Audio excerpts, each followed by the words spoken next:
Hello,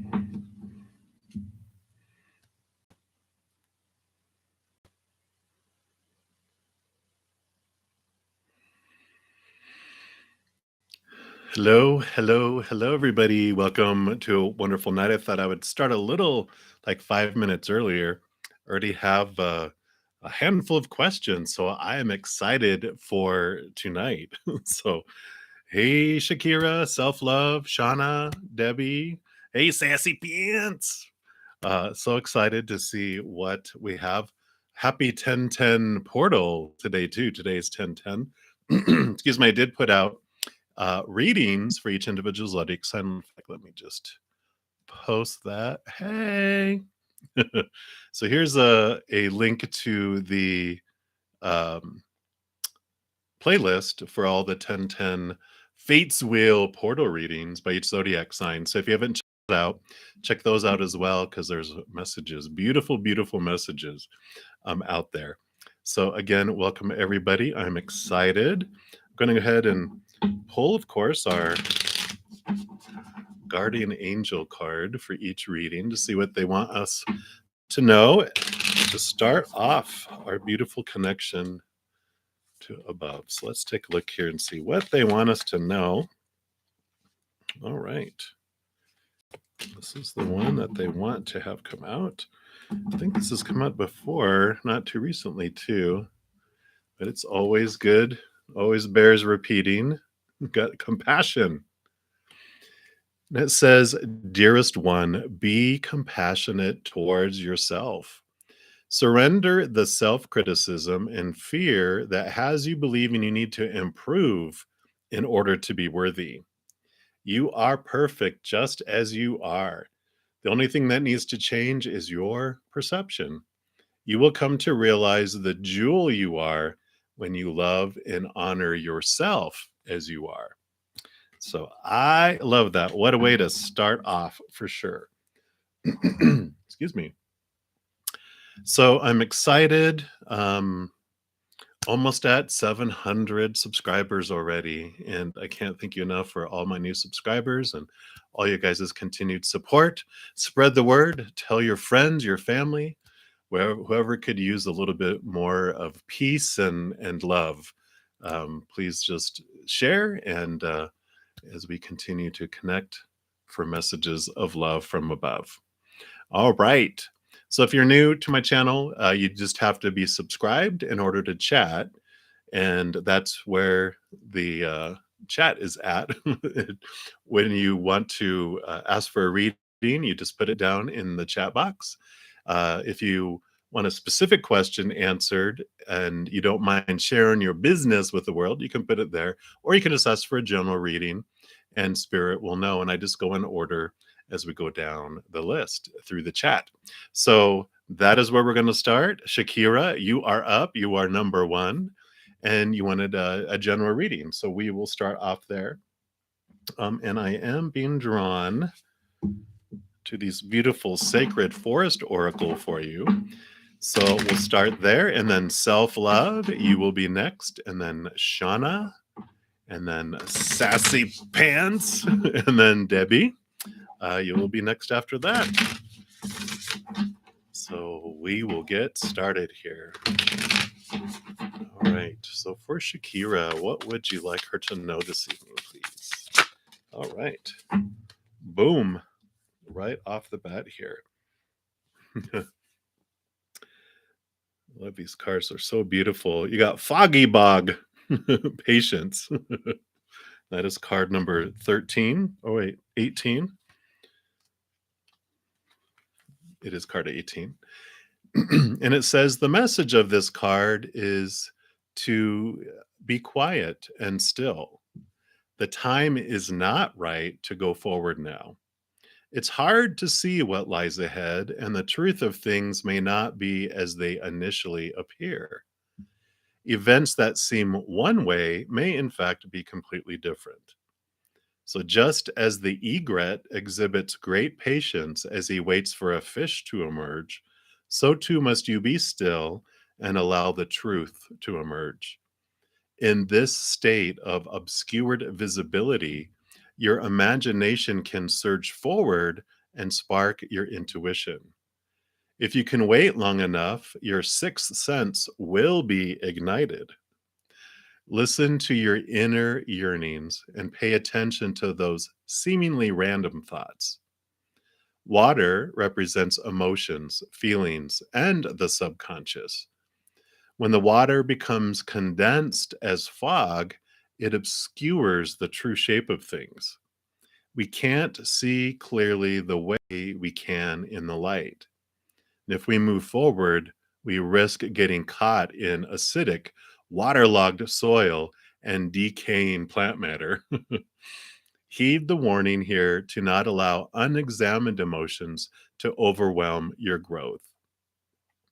The spirit of the foggy bog says, have patience. Wait until the fog lifts before taking action. The truth will emerge in time. You just need to go deeper. Follow your intuition.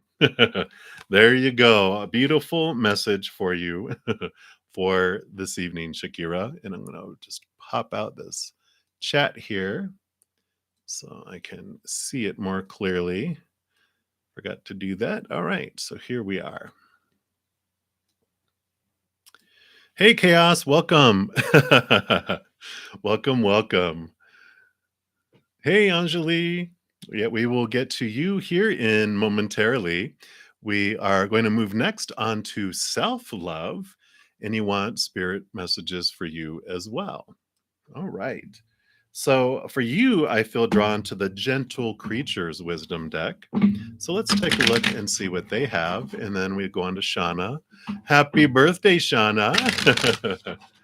We had a couple birthdays over the weekend too. So you are our Monday birthday. So have a very, very happy birthday. Hope you have a very special day today. All right, self-love. Let's see. What other spirits messages for you, please? Okay. There's a beautiful card here too. You've got the friendship card. Look at that. Such a beautiful card. I love that. And let's see what message comes with that for you. And it says, in troubling times, it's hard to remember that we are not alone. Here, our creature contemplates the moon. They are feeling so lost in thought that they have not heard the soft booted footsteps of the small person behind them. But once that connection is made, that hand to hand contact, our creature is gently pulled back to the here and now. They are reminded that they have a friend. It is this commitment of companionship that returns them to a more balanced way of thinking. Now they have someone to talk with. It is that gift of quiet listening that we all need. For this card, ask yourself, who do I need to talk to about this? Or what point of view am I missing here? Never fear that you are alone in this world. We all have someone who will always be at our side. Cherish them. Let them know how much they mean to you soon. I love it. Great message for you. You definitely are not alone. And we, of course, are never alone. Even sometimes when we're alone physically, but we are surrounded by a great host of beings of unconditional love and light all the time. Even if you want alone time, you will never get it because they are always there for us. You know, you got your guardian angels, your regular angels, spirit guides, your loved ones on the other side. Also, ancestors, unicorns, fairies, whatever you believe, those beings of unconditional love and light are fully surrounded and supported. They're always speaking. We just don't always hear because there's so much noise in this chaotic world, you know, that it's just deafening sometimes. But if we can get to a place where we raise our vibration to that of unconditional love and joy and peace and laughter, that's the frequency at which spirit speaks. And then we can really hear him very, very clear, especially if we turn down the fear noise. So I really like that message for you, self-love. And we are moving on to the birthday, Shauna. and you want to know kind of what to expect for this next year. And I really like that for you. You are welcome.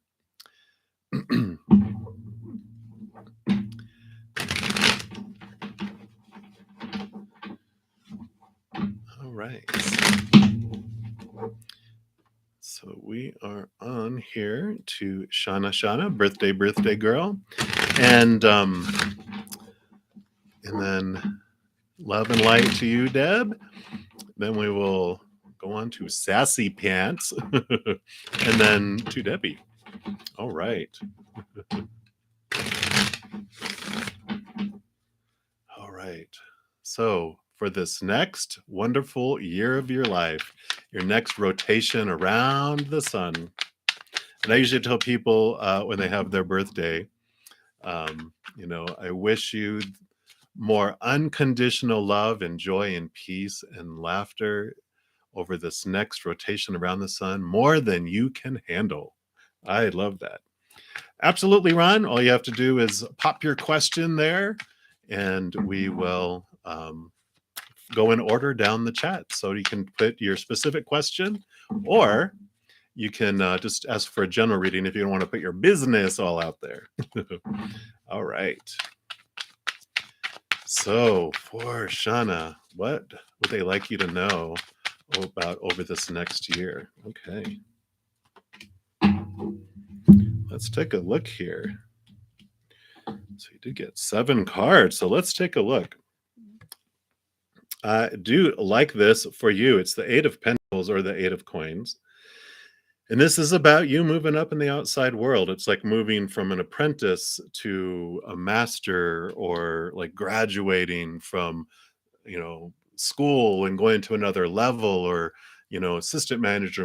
It's about the outside world that you are really in this wonderful place to move up into this next, um, just level, whatever it may be. It can even be relationships, anything in the outside world. There is this movement up. We'll see what else they want to tell us here with these other ones. Wow.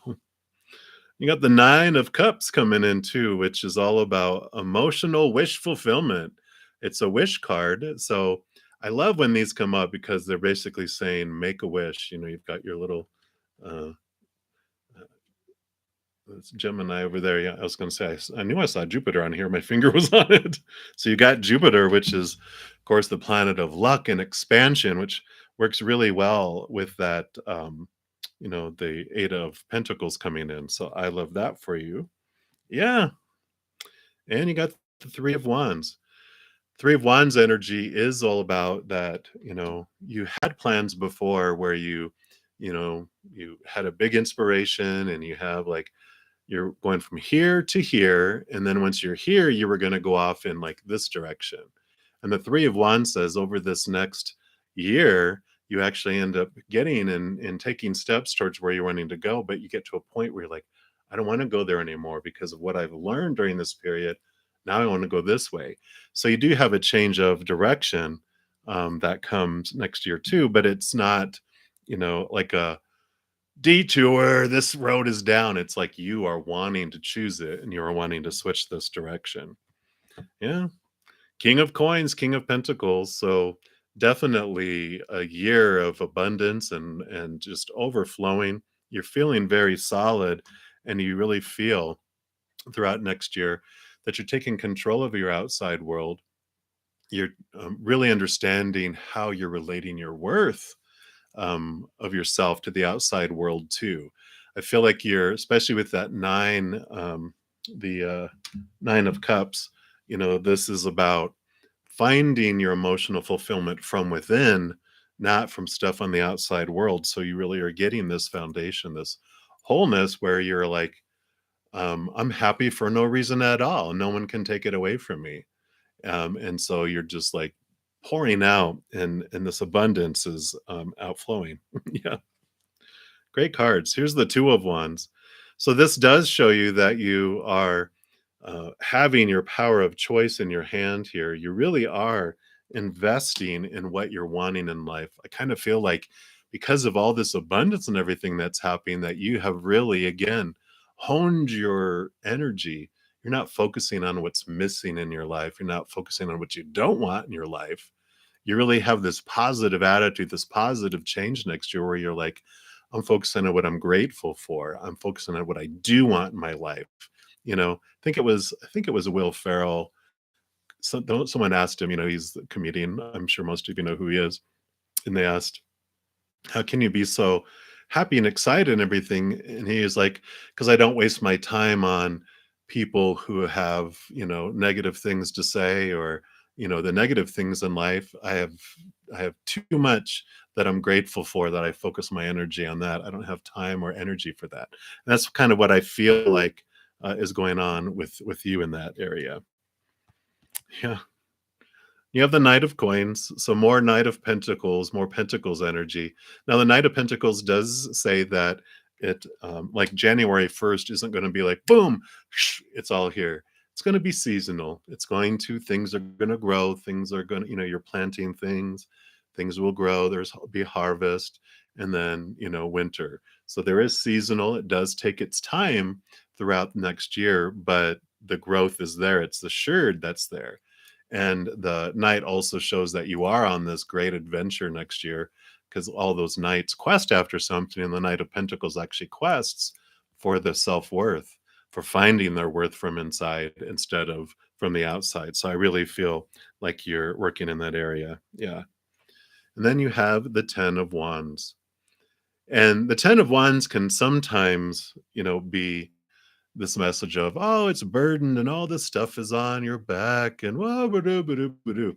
But the Ten of Wands can also mean that this is all the harvest, that you've planted seeds, it's all grown, it's harvested, because sometimes they'll show someone with all of these 10 wands on their back, and it can be interpreted in one way of going, oh, the poor person, they've got so much. But there's also the interpretation that, oh my gosh, look, they've got so much.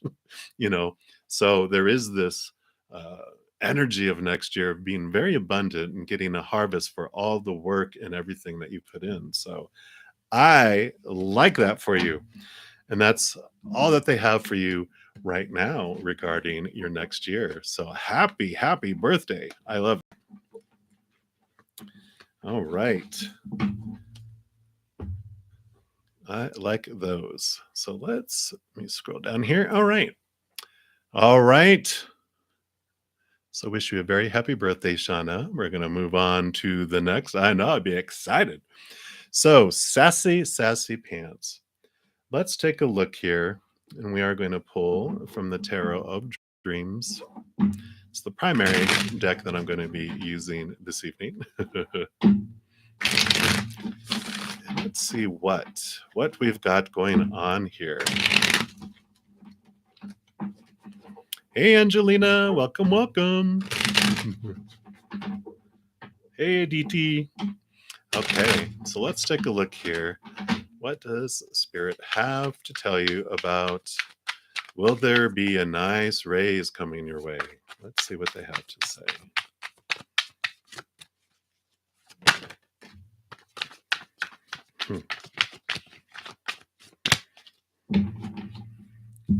I shuffled these. You got a couple of the same cards that she just did. You have the Knight of Coins and the Nine of Cups. So wish fulfillment, and that it'll be here. It's just going to take its time and its season to get here, but wish fulfillment. So that will be a heck yeah. That there will be a nice raise coming your way. So I love that. That is awesome. Perfect. Yep, you knew. Like I said, you knew, right? So now we know that we know that we know. All right. So love that for you. All right. So Debbie, love and light to you. And you know, what are your guides trying to tell you? So I do want to go to these energy oracle cards to see what are your guides trying to tell you. I have this picture like they're on the other side of of like outside a restaurant with the glass and they're going blah, blah, blah, and you're like, "What? I can't hear you. Speak up. What are you trying to tell me?" That's what I saw in my head when I read that. All right. All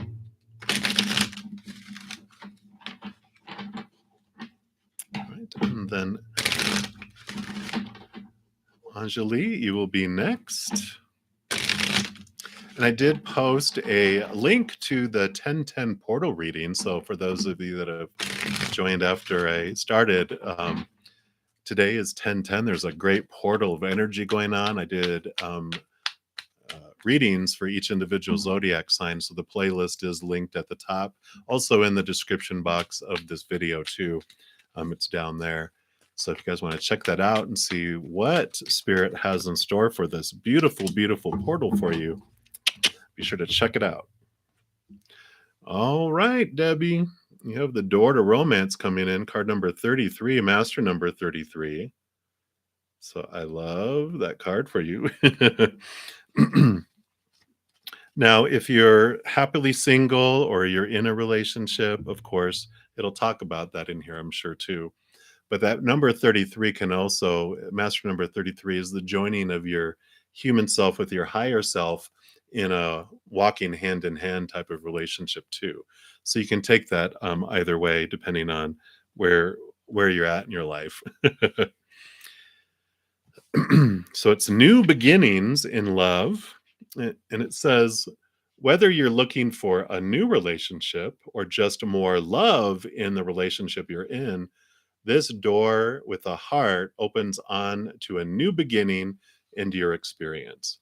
A new love may be arriving, and you're being brought together by a strong, resonant connection.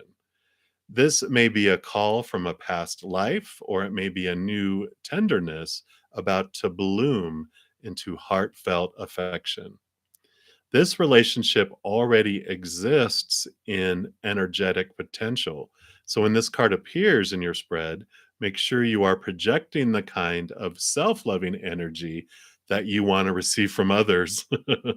Be aware that the universe returns your self caring treatment to you. It's ready to open the door. Are you? Uh-oh. Da, da, da. And the affirmation for the card is, as I open the door to my own self-love, I attract more and more loving tenderness to me. I love that for you because, and you probably have heard me say that before in here, because I say it quite a bit, but you know, we cannot love others more than the extent that we love ourselves. And we cannot receive love from others more to the extent that we love ourselves. So if I love myself this much, no matter how much they flood in their love, drip, drip, drip is all that's going to get in there. And same, that's all that's going to drip out to others too. And the more I expand my self love, the more love I can receive and the more love I can give. So they are having you, be aware of whatever energy that is around your self-love is to the extent that you will receive it and you're able to give it. And that can be romantic relationships, but it can be family and friends and everything else as well. So yes, love and light to you. I love that for you because I just feel your heart expanding and you're letting that heart out of the cage and I just feel just this beautiful flood of love energy headed your way. So I love that. All right. Next, we'll move on to Anjali. And you just want to know what's coming towards you. I mean, not just, I mean, that's an important thing, right? So let's take a look and see what they would like you to know.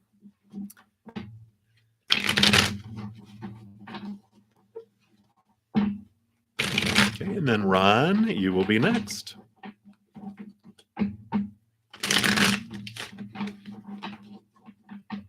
Absolutely, my pleasure, Debbie.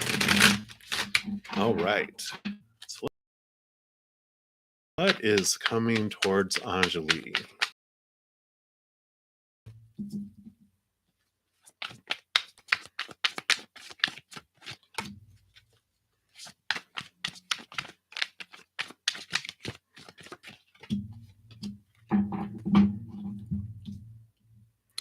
All right.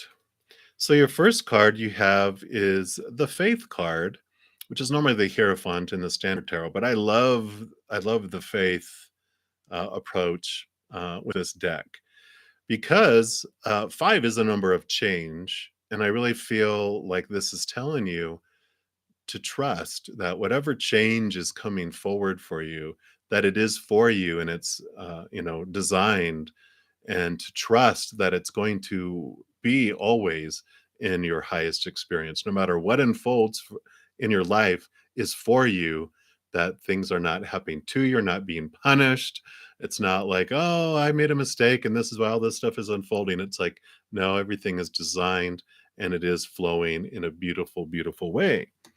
They are saying for you to trust your intuition, to trust your heart and your gut as you move forward. Because the Queen of Cups, of course, not only rolls over the water, she has double water, much like the High Priestess energy, where she's able to deep dive into her emotions, connect to the higher realms, and has a great amount of intuition. I wouldn't even, uh, I wouldn't be surprised if you're not like a water sign or have a water moon as well, because you're just like so in tune. It's almost like you have freaky, scary, accurate intuition and premonitions, right? But I love all that because you have the King of Wands, which is a lot of fire energy, a lot of focus coming in for you. And I usually say too, the wands is your drive, ambition, inspiration, but it's your spiritual energy. And the king being the very top of the suit means it's the highest spiritual energy you can connect with, which is your higher self. So, with both the Queen of Cups and the King of Wands, it definitely is talking about connecting to the spiritual realm, connecting to your higher awareness as you go through this, because all of that comes into this.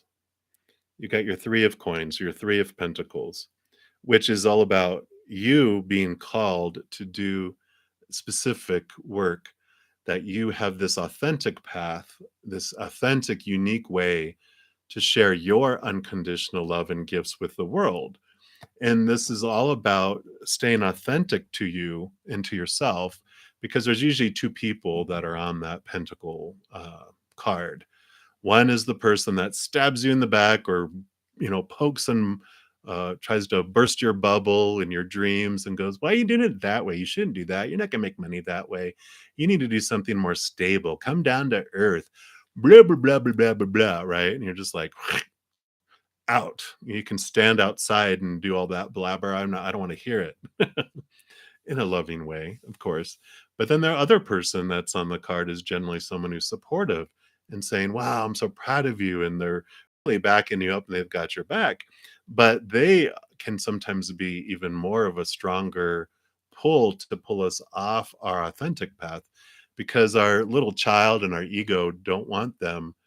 We don't want to upset them and have them go over into that naysayer camp that's outside. So when they say, "Have you ever thought of doing it this way?" We kind of go, "Oh, okay, well, maybe I'll do that because I don't want to lose their support." But they're saying, ignore both of those. Focus in on your path, how you want to uniquely express your love to the world and what you're wanting to do. So, there's change coming, and just know that the change is happening for you to help kind of nudge you back onto your authentic path and what you are really wanting to do deep down inside. And it's helping you kind of weed out all these other opinions that have been influencing you. And so you're really coming into this place to move forward with your own authenticity in doing that. So I like that for you. So that is your message, Anjali. Appreciate you being here. And thank you, everyone, for all your thumbs up. I really appreciate all your support, all the subscribes. And if you give me a thumbs up on these videos, it does help my other videos get shared out to other people, as well as recommended videos and that. So if you haven't done that yet, appreciate you considering doing that. And we will continue going down the list here. Thank you guys so much. I appreciate just all of your questions and trusting for me to connect to the spirit realm for you. So now we are to Ron. Ron C. And you want to know what is going to be coming soon in the near future? Very good. All right. And then Chaos, also known as Cha Cha, you will be next. And then Angelina. And then Aditi. All right. So we will keep moving down here. So, Ron, I want to know what is soon to come in the near future. So, what would you like Ron to know that's coming his way in the near future? Okay. Any others? Okay.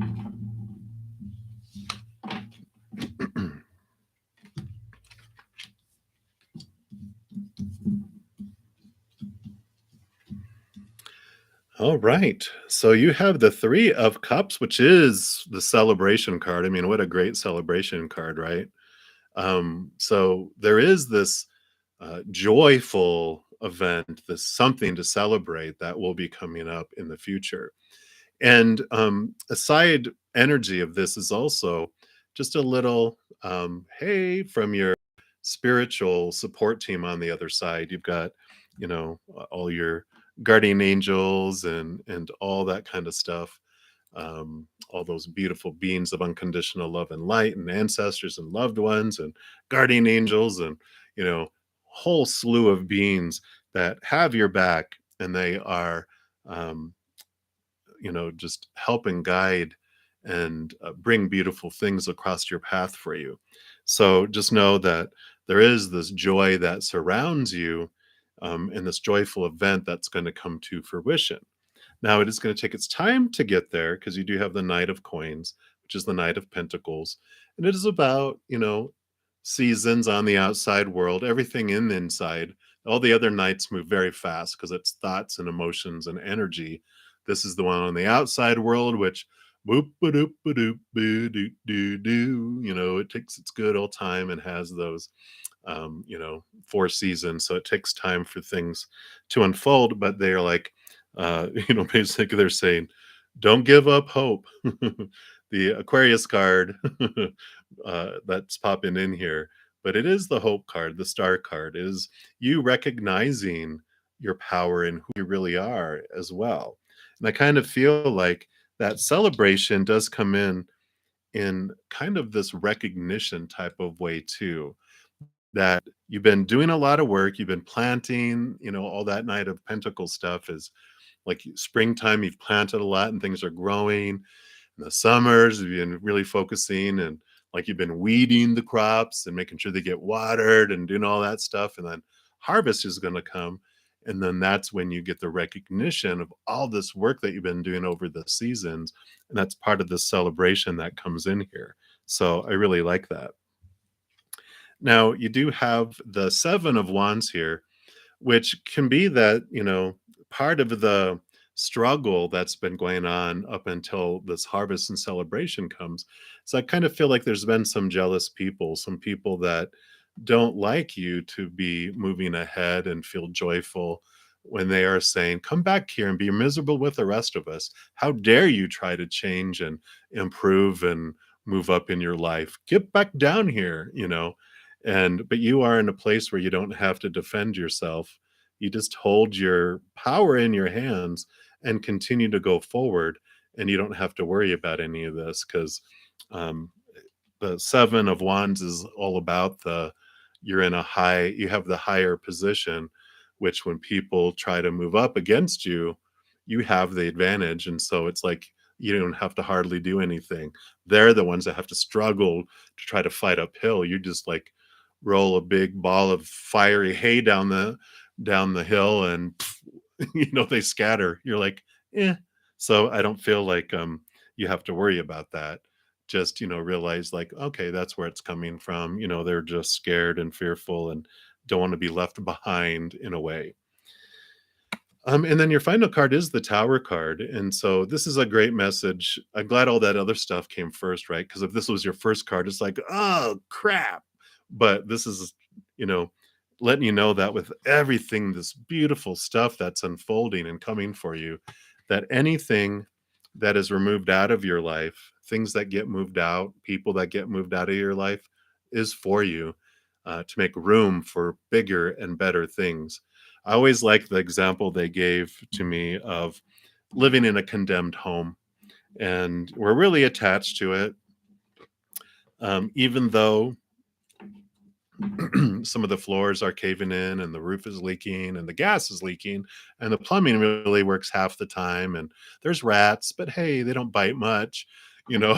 And it's like, but it's what I know. I don't want to give it up. We're afraid if I give it up that I'll be living outside, and this is at least maybe a little better than living outside. And so you go out to your garden to pick some stuff up, and then this lightning bolt comes and it burns the house down, and you're like, no, in the middle of it, it's like when it's burning down, it's like, oh no. But then the insurance company comes, they put you up in a hotel while they clear everything away and build this new modern, upgraded home with everything working beautifully.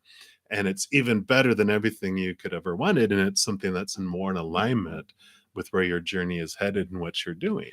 So that is what's coming towards you in the near future. So I like that for you, Ron. Very good. Perfect. All right. We are moving on. So, Chaos, aka Cha Cha. You'd like a reading on a religious situation. Are they working things out for you to work with or for them? Okay. Ron, it's only as scary as you want it to be, right? Because it's like, no, with the knowledge, knowing that it's happening for you and what's coming is going to be so worth it. After the fact, when you look back at, and you have this new, modern, updated, perfect house with no roof leaking and no rats, and the gas is working great, and it's even economized where it's even less expensive with utilities, and it's like all this stuff, then it's like, oh yeah, it's not, I'm glad it happened. So just keep that in your mind and it won't feel as scary as things happen, as things get moved and removed out of your life, because you're going to have stuff brought in for it as well. All right. So chaos, a reading, say of a religious situation, and are they working things out for you to work with or for them? Okay. So let's take a look here. What would you like Chaos to know about this situation here, please? And then Angelina, you will be up next.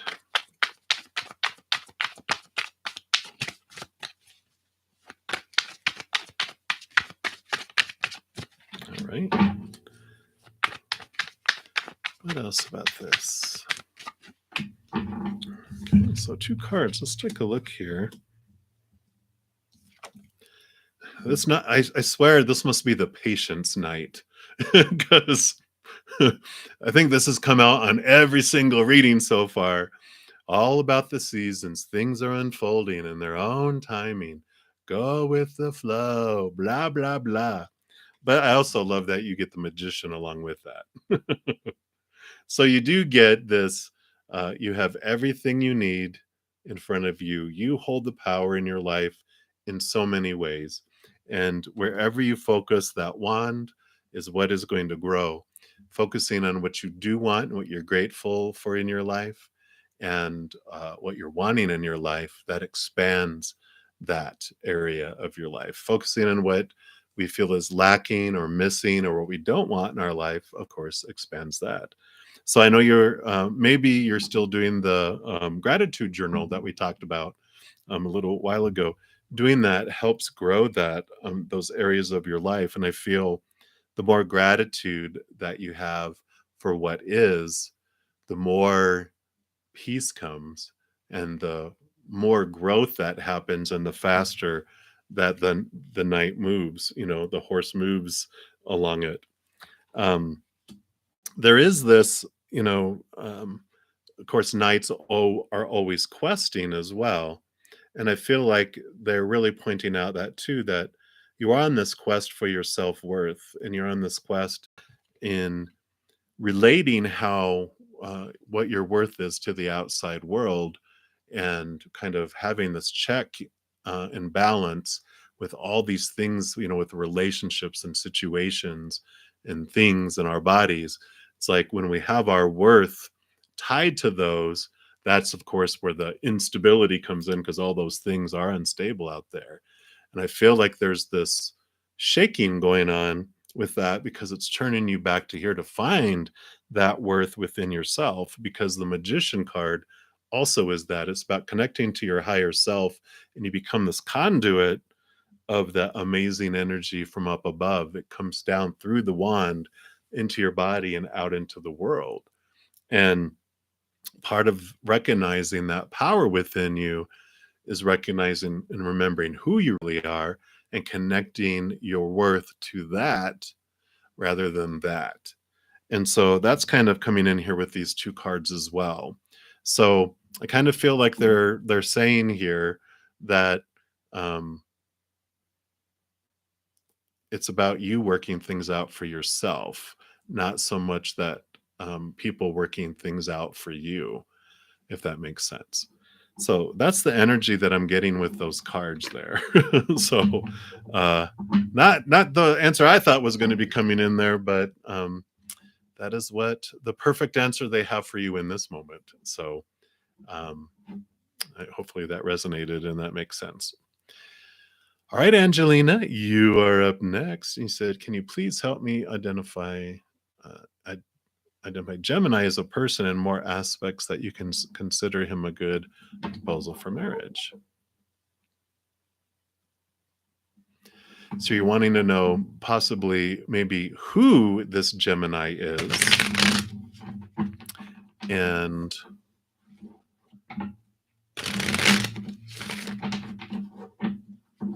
around proposal for marriage, just like what they would like you to know around that. All right, so let's take a look here and see what. Well, first of all, ask them any identifying information that will help you identify the Gemini. So we'll look at that first. And then a DT, you will be next.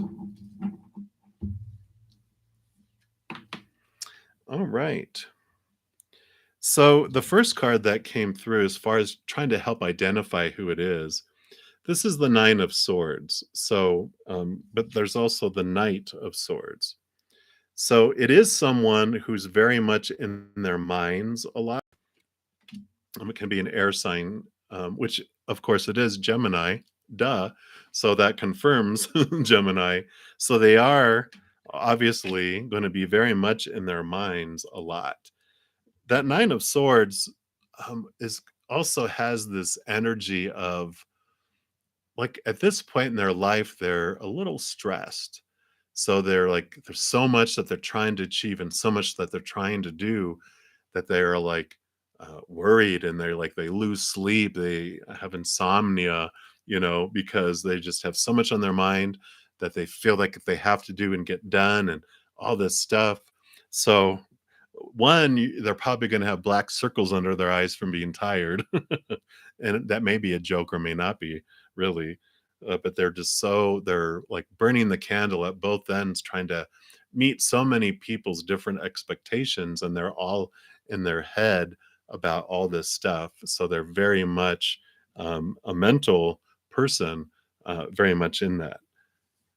And that makes them appear, of course, the Four of Cups is going to be emotional stability as well. So there is this, you know, they're doing all this mental stuff and all this mental stuff, and you just see them, but they're emotionally kind of flat, because they're all in their head, which is very air sign. We can. I am a Aquarius sun, so I know we can appear that we're just so much here that we don't feel. But I can guarantee you, we all feel. We just have a different way of categorizing it. We keep it very organized in filing cabinets, in folders, under lock and key. So that is like a little extra hint if that helps identify who the Gemini is. But they kind of don't want to give us too much information on who the people are coming in because uh, it's mystery. If we knew everyone exactly who it was and da da da, life would be so boring if we had it all. We had like the it's like we're in a giant play and we have the entire play and we have everyone else's parts. And when people meet, whatever, and blah, blah, blah, you know, all the actors know what's going on, but the audience is in suspense. Well, we're more of an improv play where there is no, script that we're aware of. We think we're flying by the seat of our pants and interpreting things. And that's makes it feel more exciting for us. Um, and then the second part of your question, you said, more aspects, excuse me, can you consider him a good proposal for marriage? I'm not quite understanding um, what you're trying to find out there, but Spirit knows, so I'm going to pull some cards. So we'll see what they're wanting you to find out there. Just it feels like a good proposal for marriage. More aspects. Can you consider him a good proposal for marriage? Like, will it be a good proposal? Is it a good match for you? Um, let's take a look here.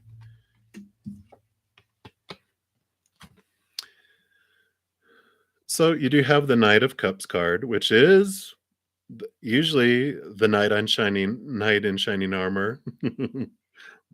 Riding on a horse. This case he's a seahorse, but it's the knight shining in. So this is a good perspective there. Um, but you also have the Magician card that came out, which again, kind of like we were just talking about, you hold a lot of power here in this situation, right? It has a lot to do with your perception and what you're wanting and what you're focusing your energy on. Because you also got the Death card, which is about death and rebirth. I feel like this is an inner rebirth, though, that with that Magician card, you are, being a number one, it's like you're putting expectations and um, approaches and all this energy that you've investing in this journey, that you're just putting a lot of it to rest and kind of having a restart, a reboot, and of how you are approaching things, how you're approaching your life. And so it's like relationships, instead of it being like everything in your life, it's like it becomes one thing in your life. And you're realizing that you're so much more than just that, because you've got four things sitting on that table as a magician. It has cups, which is, emotions and relationships.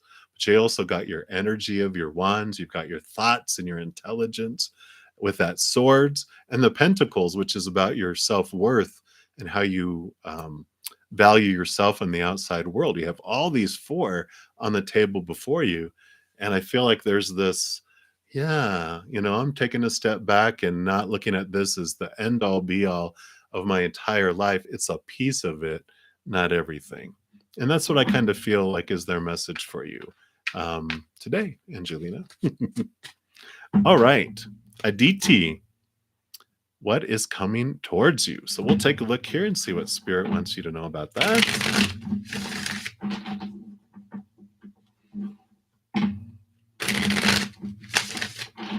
And then Chaos, you will be next.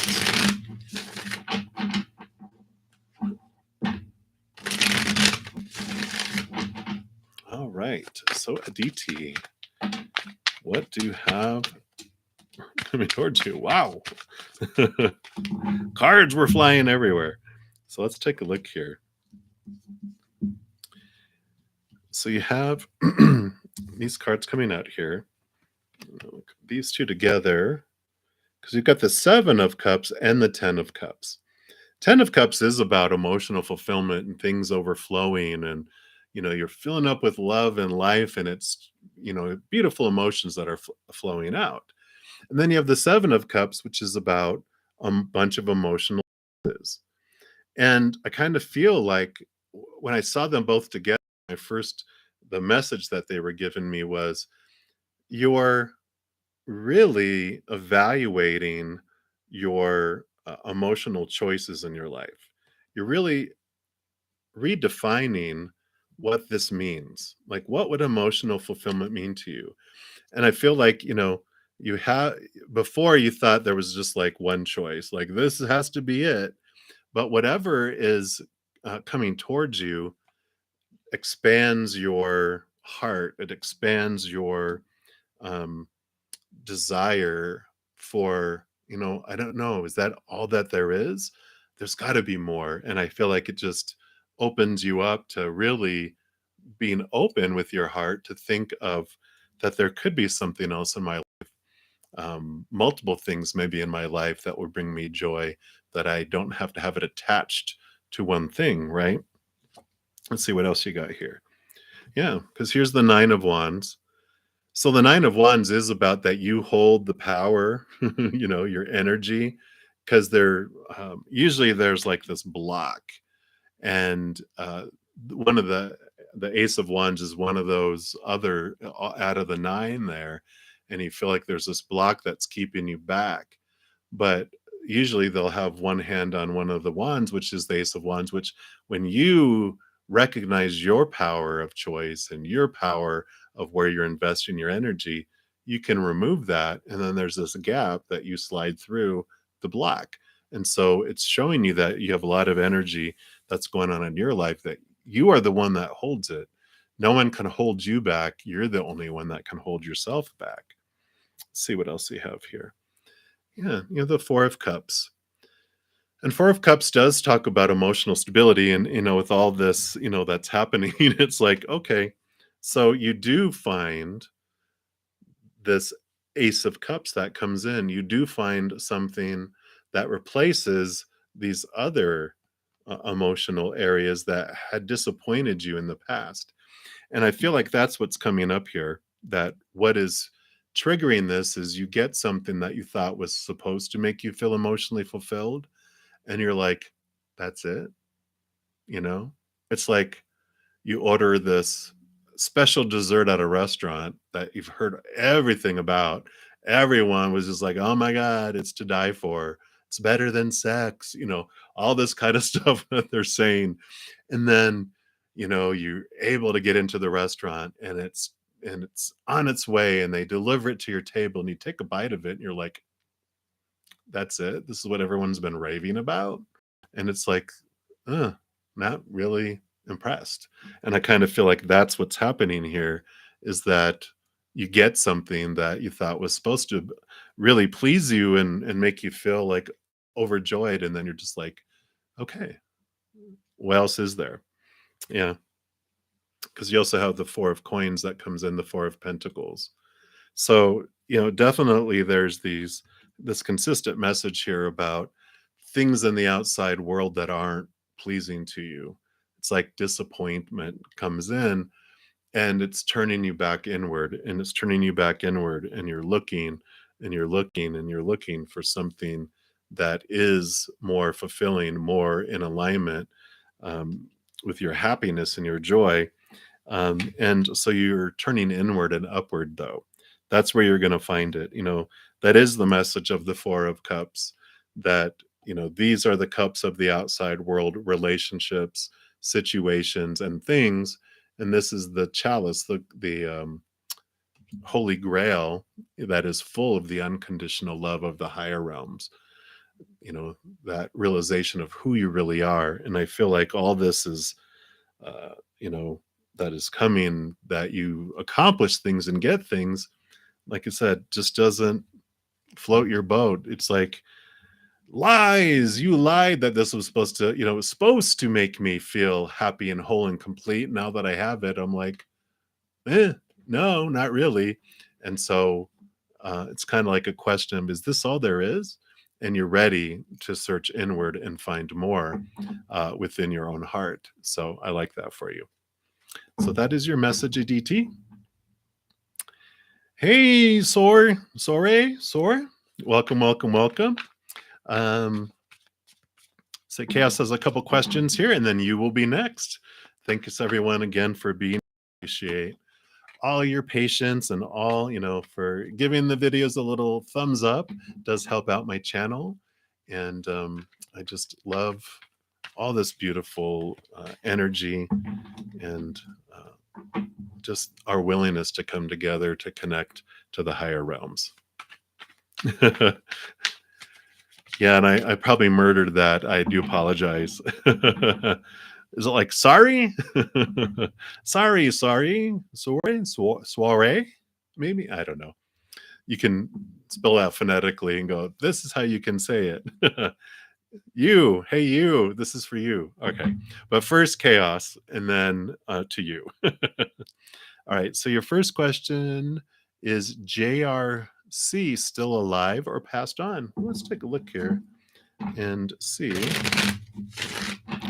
They actually want me to pull. I do have this ancestral path tarot, which they want me to pull from that one.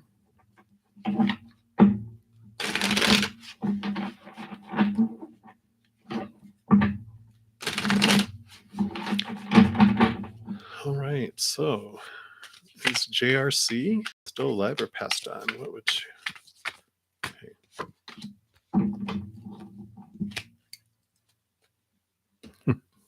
I don't know.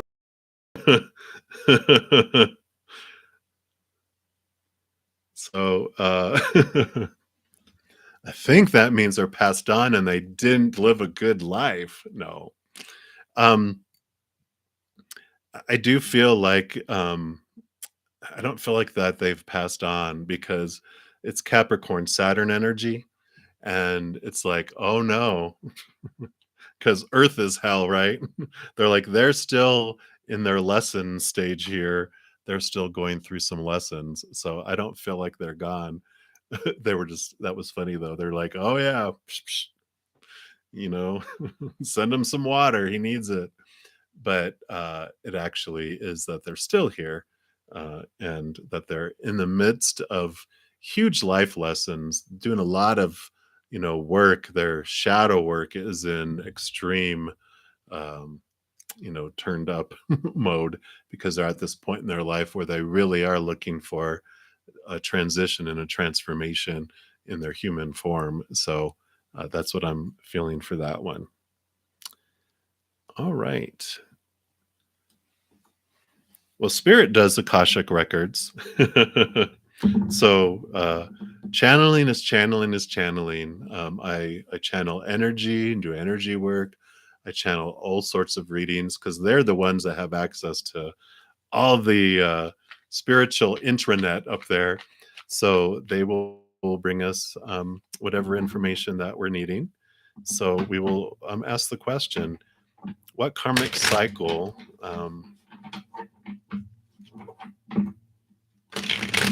can you break in the near future that's for your highest experience, right?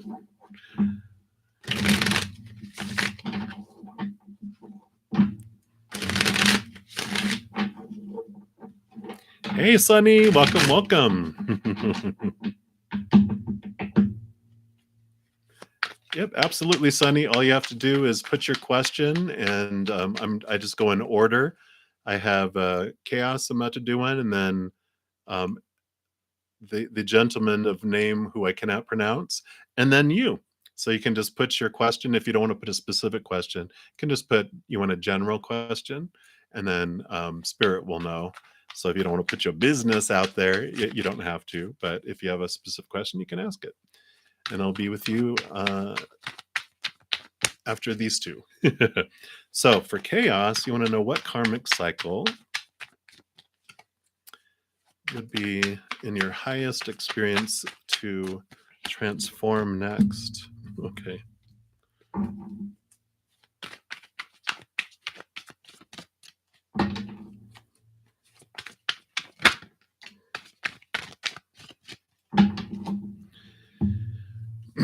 So your first card was the Wheel of Fortune.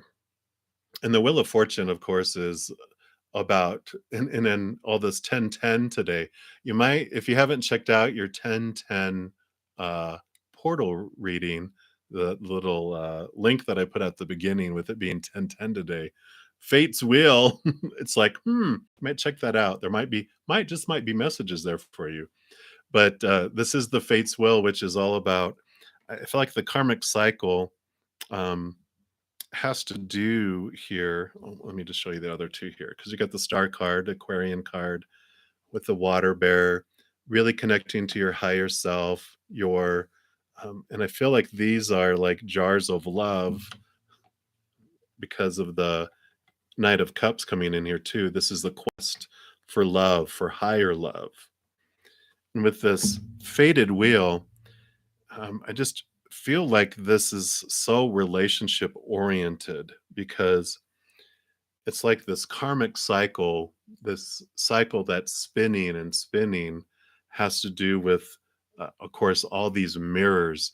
I'm seeing like a honking big hall of mirrors that you walk through, and you're just like, everywhere you look, you're like, oh my God, you know, and it's like, um, finding the love, the real deep love from within, because the star card is so much about this is you, this is the love, and you pour it out so much into the world, but it's about you're seeking it, and it's like, well, you have it, but like, oh no, that's for everyone else. I'm seeking the love, and you're like, no, no, you take a drink of this that you're giving to everyone else. No, you're like, no, I'm searching for this love, and it's like that's the karmic cycle, is to realize that the love that you're giving is the love that you give to yourself. And this faded events is that all these situations are coming in over and over and over again to point you back to yourself. And even though, you look out there and it all, you're like, wow, everyone looks so great because it's you being reflected back, right? But there's also, you're like, oh, I wish I could have that love, but that's all pointing back to yourself. And that's what I keep seeing, that is, this is you pouring this out, but it's like you need to pour it out off onto your night like that. It's like, here you go, fill up that cup, and that is what this is here. So I feel like that's what the cycle is returning, but they keep telling you to go check out that the 1010 portal readings, the Fates Wheel readings, and whichever one resonates with you. Maybe your moon, because that's all about that water and that the emotions. But you can trust your intuition and wherever you're drawn to out of those, or look at your Venus and your moon and your rising and your sun, and just see what corresponds between them all. But you'll know which one to go check out. You are good with trusting your intuition and your gut. So that's what they want to guide you to there, Chaos. So there you go. Hey, welcome, Divine Goddess. You are will be here in a couple, and gracefully, BJ. Welcome, welcome, welcome. Yep, just drop your question right there. Perfect. All right. So we are into SORE.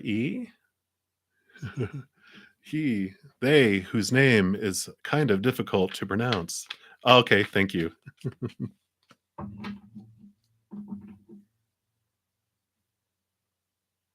Cool, thank you. So you wanted to know, can you trust the Leo? Okay.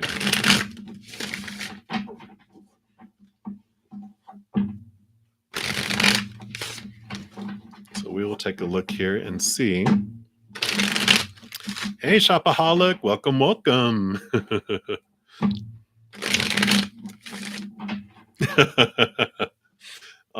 They wanted to give you a unique name like yourself, right? That's what I think. All right, so let's take a look here. Can that Leo be trusted to take on the divine masculine energies and actions and responsibilities?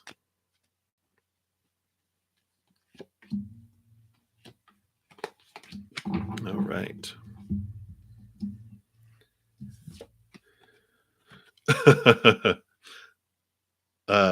So you have the Sun card here, which the Sun card is Leo. It's Leo energy. So, and it's one of the most victorious, powerful, uh, looks a little divine masculine there, doesn't he? So that would appear to be yes. And you have the Moon card here too, which allows for the unknown and the unseen, but also emotions and connections. So I really feel like they're able to uh, balance both. Like they be in tune with the divine feminine, because the moon, of course, is Mama Luna, but that they can have both, right? And they have the Ace of Coins, so that's the Ace of Pentacles, so which represents opportunities, and the Three of Wands, which is about adjusting direction with all of this. So I feel like they have this ability to really balance divine masculine and divine feminine, and in like taking that on, like allowing them to express that it does allow so much more opportunities. It's like this is change your direction slightly around this approach, and it opens up so much more opportunity for your life. And so I really like that. So definitely, they can, um, do that and take that on, but I'm limiting them. um, it's like you feel like you said you feel like you're the water in the relationship. I think I saw. Yeah, you feel like you're the water in the relationship, that they have the capacity with that moon, because that's very much water element energy. They have the ability that within them too, and allow them to express it. But if it's like, I need you to be this, and then they have to push this down, it's just like you're missing out on such a huge part of who they are. So I really like that. Yeah.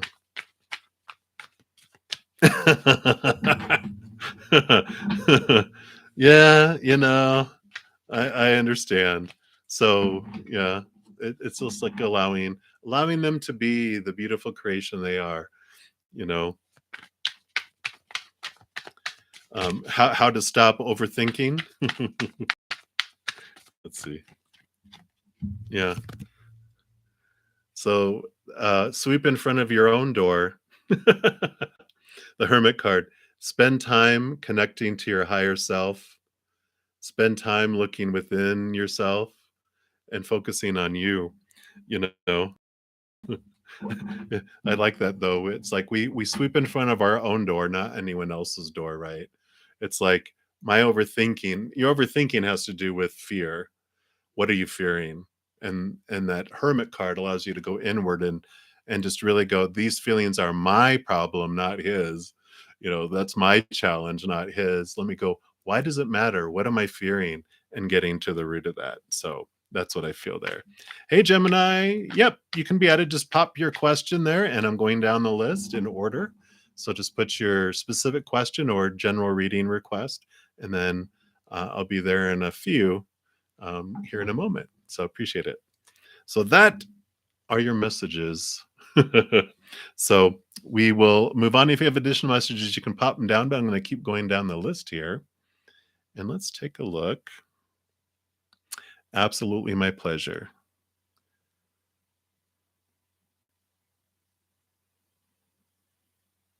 All right, Sun are up next. And you want to know what are Taurus's feelings for you? Well, let's take a look. Thank you guys all for your likes and your subscribes. If you haven't given the video a little thumbs up yet, appreciate you considering doing so. It does help out my channel and get more messages out to the world of Zen love and Zen peace, which we know the world can use as much of it as we can give it, right? All right, Sunny. And then Divine Goddess, you'll be up next. All right. So what are Taurus's feelings towards Sunny, please? Okay.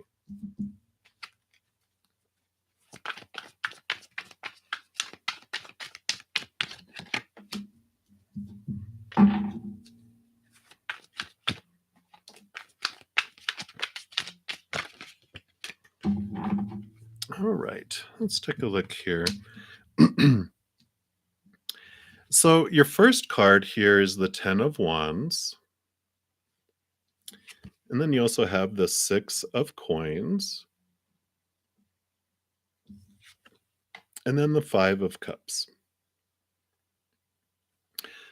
And what I'm feeling with these two cards here is I feel like you are a huge giver. Like you give and you give and you give and you give, right? Like you give so much that no one can keep up with you. Like they can't keep up with you, this Taurus. Like they're like, there's no way I can't even compete in how much you're able to give and what you're giving. And it's like almost so overwhelming to them that they are just like, oh my gosh, it would take so much to even, try to keep up. It's like you're a cross country sprinter and he's one of the fast walkers. He's like, "Oh my god," you're like, "Pshoo," you're like lapping him. They're showing me yeah, they're showing me, if you've ever seen the, Captain America, with Chris, I forget his name, but, like, they're jogging and he's all it's like you run circles around him, and it's just, like, exhausting for him, and that's kinda where this 5 of Cups comes in, is, like, it's just, like, I don't feel like he feels like he can fulfill you because he can't keep up with you, and so it's like, it just is, like, even though he's a Taurus and he has, like, this grounding energy, he's just at the same time going, "Wow, I I'm not enough. I could never be enough. I can't compete with that." And that's what I feel like they're just like uh, exhausted thinking about what they would have to do to try. They can't. They may not even do a whole lot, but they're exhausted just thinking about what they would have to do to try to keep up with as much as you're able to give. Oh, yeah. Well, that's what I kind of feel is like he's just like you're um you have a lot, and I kind of feel like that 5 of Cups is like he's like, "I would disappoint you." And so who wants to feel that way, right? It's like, what I give will never be enough, so I just don't even wanna try, and that's kinda what I feel from him. So, I know, what can you do to change that? I know, "Oh, no!" Well, um allow more of a balanced approach to giving and receiving, show appreciation for everything that they do. Um, if you ever share, oh, we should have done that instead, it's like it just drops the energy level on them. And it has to do with their self-esteem and that too. Some of that you can't help, right? It's like trying to tell you, you need to be less giving. Well, can't they just give more? And it's like they don't have the capacity to. So if you want any kind of friendship or relationship, it's like you have to really look into your desire, why you feel you have to give so much. Because there's that codependency type of energy around overgivers. I know I'm recovering enabler in codependent relationships. It's like give, give, give, give, give, give, give, because you feel you have to give 100 of something to get one back from someone. And so you overgive, and that other person's just overwhelmed, right? And we don't allow them a lot to give back to us. And so that makes them um, not feel good about themselves because we're not letting them give back to us.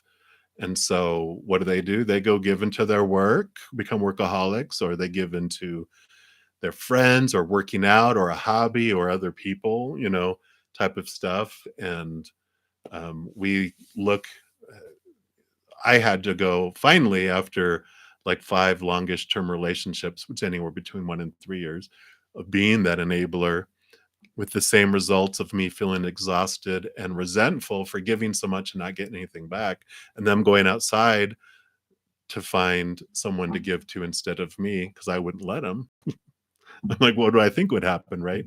But I finally had to find my worth from within and question why I would.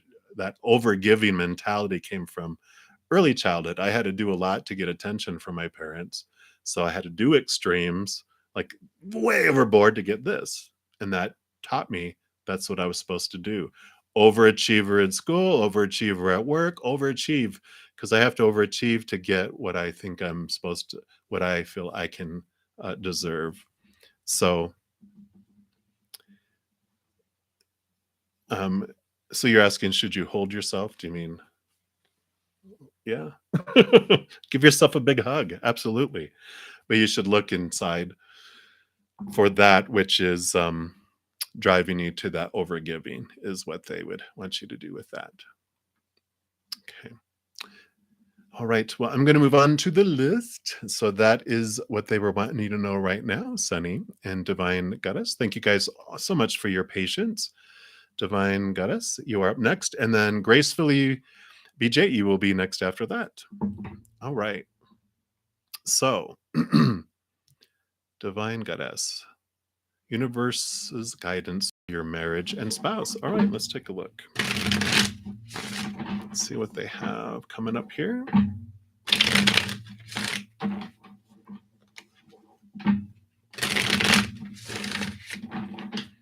All right. What would you like Divine Goddess to know?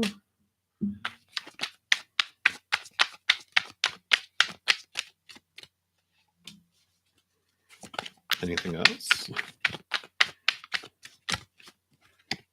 Okay.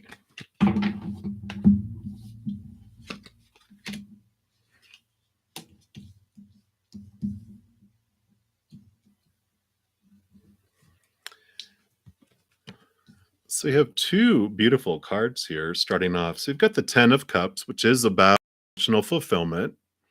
And you also have the 10 of Coins or 10 of Pentacles, which is about external fulfillment, about the outside world. So two very beautiful, promising cards, right?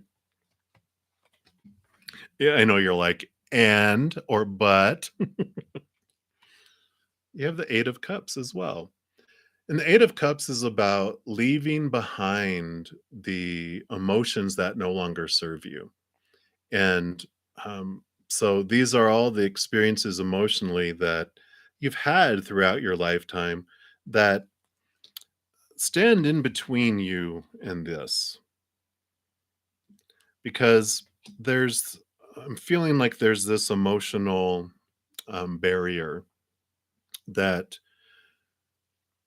it's like you constantly have this emotional voice in your head about um, I don't wanna necessarily say when's the other foot gonna drop, but it's like, when are they gonna disappoint me? You've been so disappointed, so let down in so many, emotionally in so many ways throughout your life that there's kind of like this expectation. It's like, this is what I want, and this is, like, this is what I want and what I would like to have in my life. But, that's kind of what I feel is there. Like there's this essence of that there. And how you overcome that, I mean, you have the strength card here, which is beautiful, which, I mean, you have a 10 and a 10 and an 8 and an 8. So this helps you overcome this because this is you, this is your human self and your human experience. This is your higher self, your powerful, supernatural, eternal spirit being self. And this, you know, hangry looking tiger who's hungry and angry, they've been searching outside of themselves for so long for that emotional fulfillment that just won't come.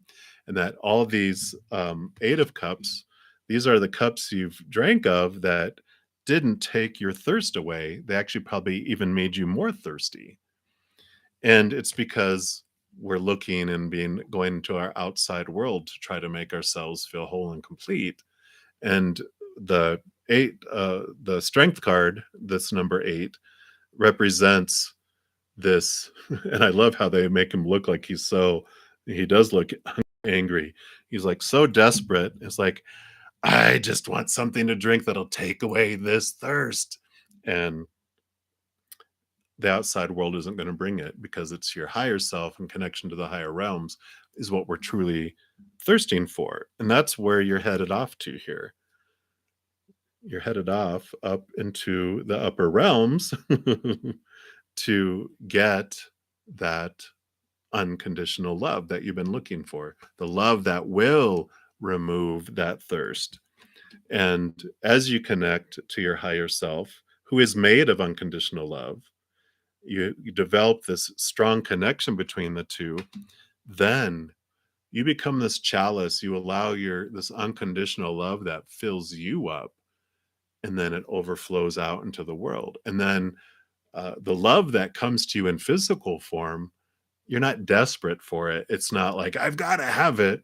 It's extra, it's above and beyond. You don't have huge fears and trepidations around it being disappointing or it not, working out, because it's like going to dinner at a restaurant and you've had your meal and you're pretty stuffed, but they have great desserts and you're like, yeah, I'll take one of those.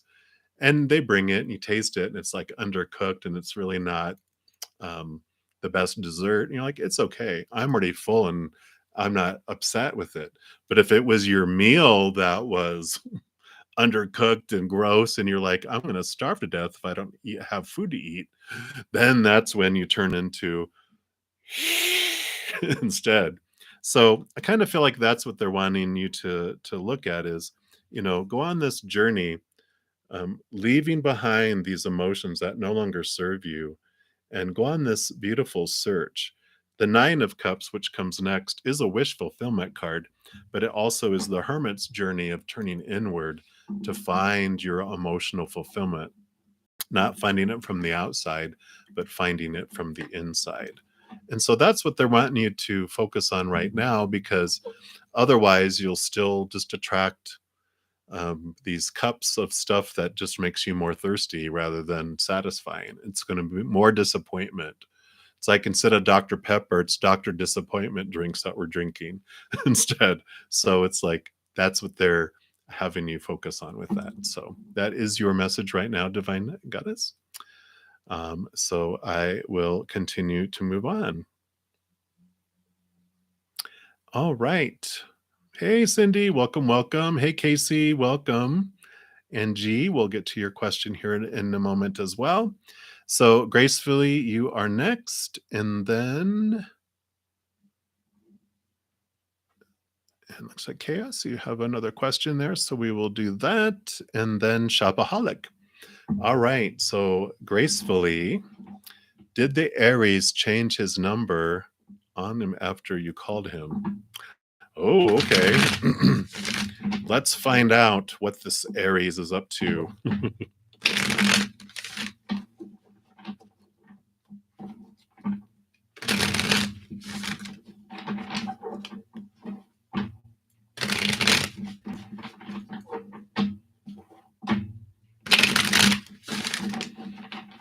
All right.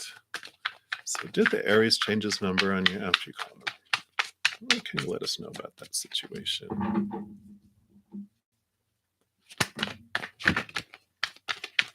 All right. Let's take a look here. Wow.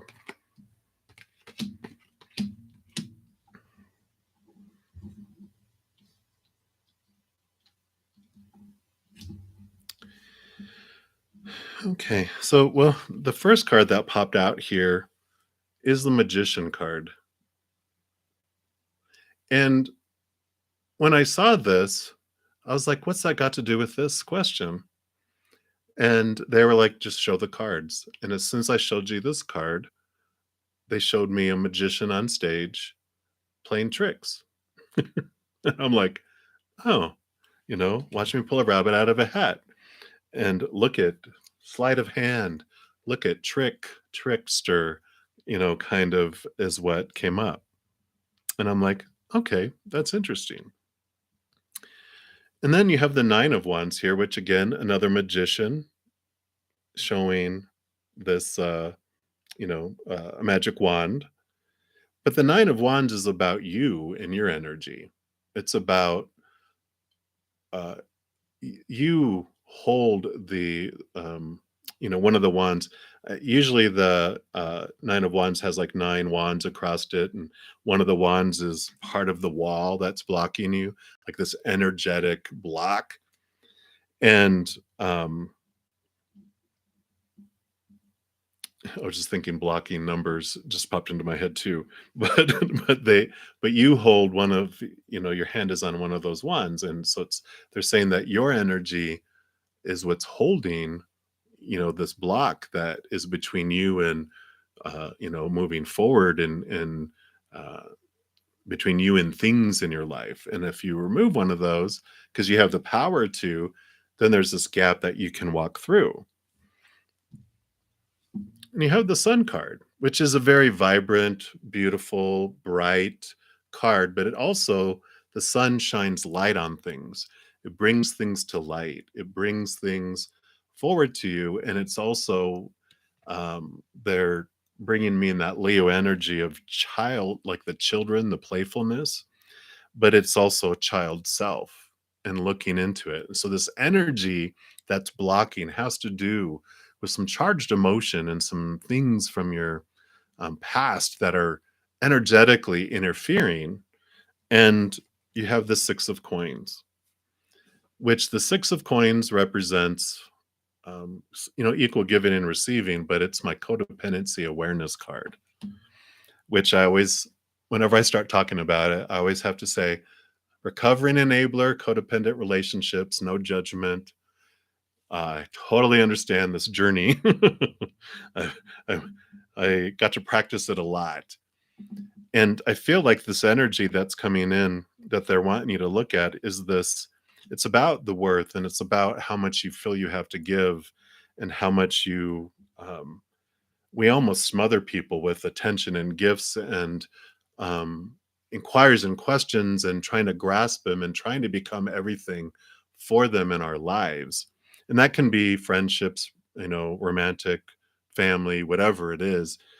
We have such a strong uh, attachment of our worth to how much we can give to others. And if we can't give something to others in this places, we've been taught that means we're worthless and we're not worthy to be around, and we're nothing.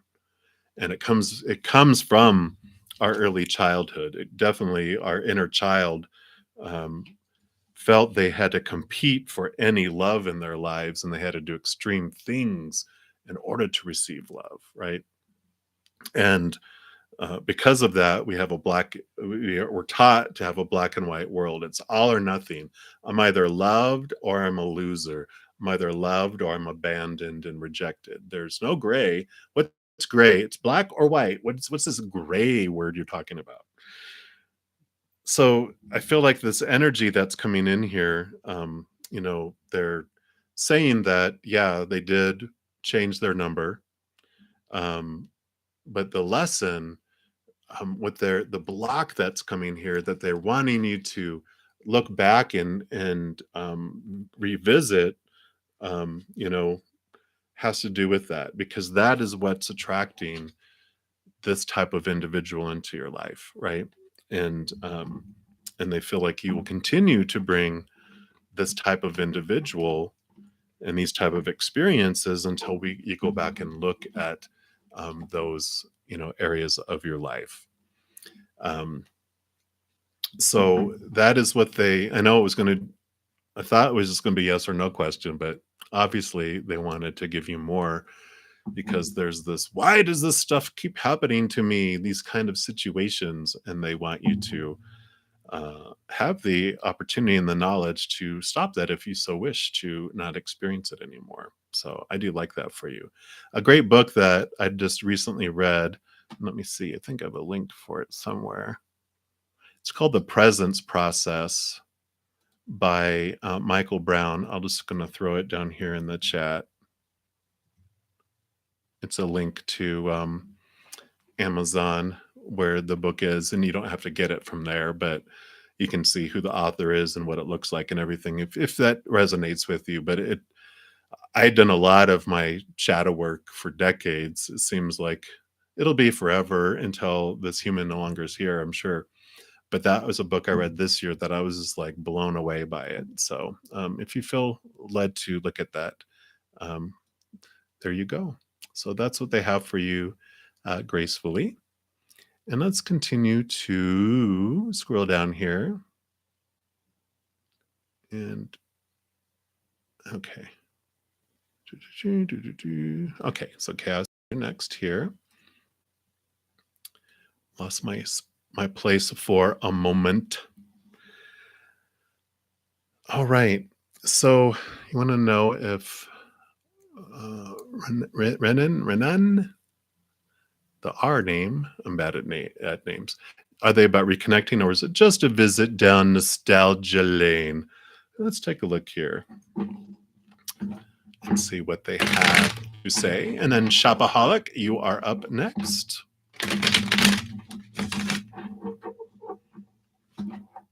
And then the Gemini. Dun dun dun. And then Anji. All right. So let's take a look here. What is going on there? What is going on there?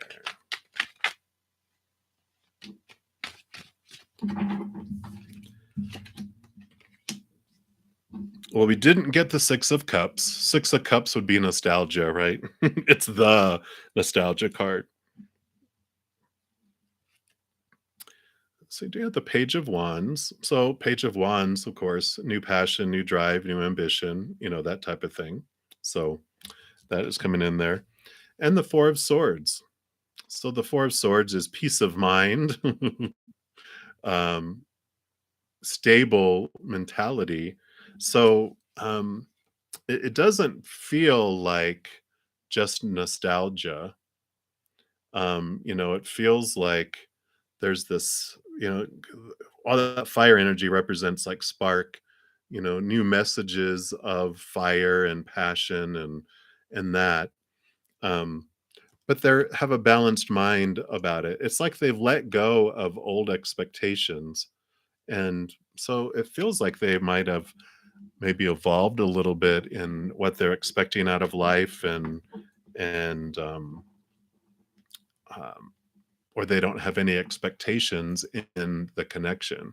They have this fiery, hey, this desire to reach out and connect with you, but no expectations around it yet.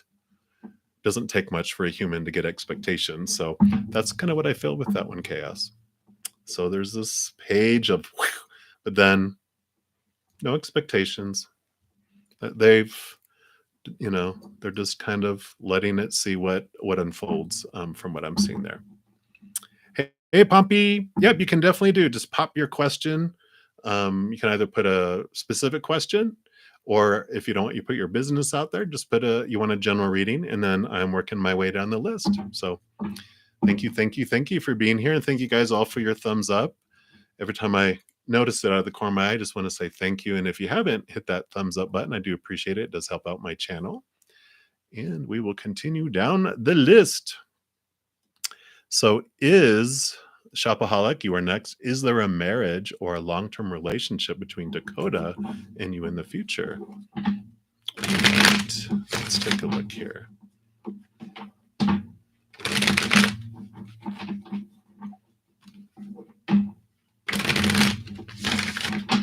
All right, so let's take a look here. So Shopaholic.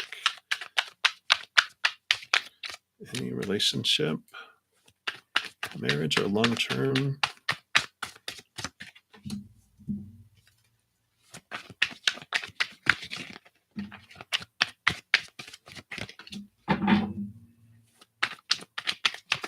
Anything else?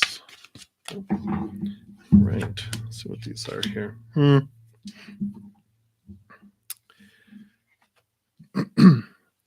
You have two knights that have come out here.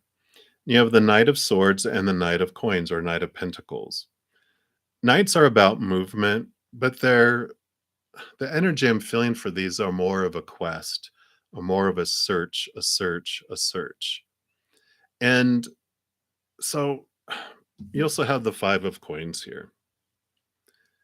And the Five of Coins, Five of Pentacles, has to do with your journey. Fives are numbers of change, right? And so it's this movement, this change of old perceptions to new perceptions. And the Five of Pentacles, you can see here, represents like be feeling out in the cold, feeling abandoned, feeling like you're not getting your um, sustenance. Like the human world. They're outside of a church, and no one's given them anything. They feel abandoned. They feel alone, and usually there's two people that are walking. They're barefoot. One person has a crutch. One person has a wound, and it's this very much like I'm disappointed in the human world because they've abandoned me. They've left me here to die almost. And um, so it's a change of uh, belief. It's a change of where your sustenance comes from. Ultimately, it's this movement to eventually realizing that it's the creator that is the bringer of everything that you need in this moment. It's not mankind. Mankind fickle with their emotions, their love conditional. One moment you're on their good side and they're giving you your bread, and on the next moment they're angry with you and they're holding off the bread. And so that's where all this abandonment and fear of not having enough comes from, because we are looking for it from these unstable individuals. Whereas the creator of all things, excuse me, endless resources, unconditional love for us. So they never get pissed off at us and cut us off. They're like, no, I love you so much. I'm going to make sure you have everything you need in each moment, sometimes even more than you need. But I'm not going to give you everything you need, for the future right now. I want you to enjoy the moment. Trust me, I'll give you what you need for tomorrow. Just, I love you. That's the kind of thing. And with these two knights, this is like your quest for the Ace of Pentacles, your quest for higher knowledge and higher connection. Um, you know, the Ace of Swords helps you connect to the capital T truths that are rooted in unconditional love, allows you to cut away these thoughts and these beliefs that are rooted in the fear of losing conditional love. So you're gaining higher knowledge. You're in a quest for higher knowledge. You're in a quest for your worth based on something that is stable. And that's like this whole thing that's coming together. Feels like um, that there isn't like this marriage or long-term relationship with them, um, at least right now.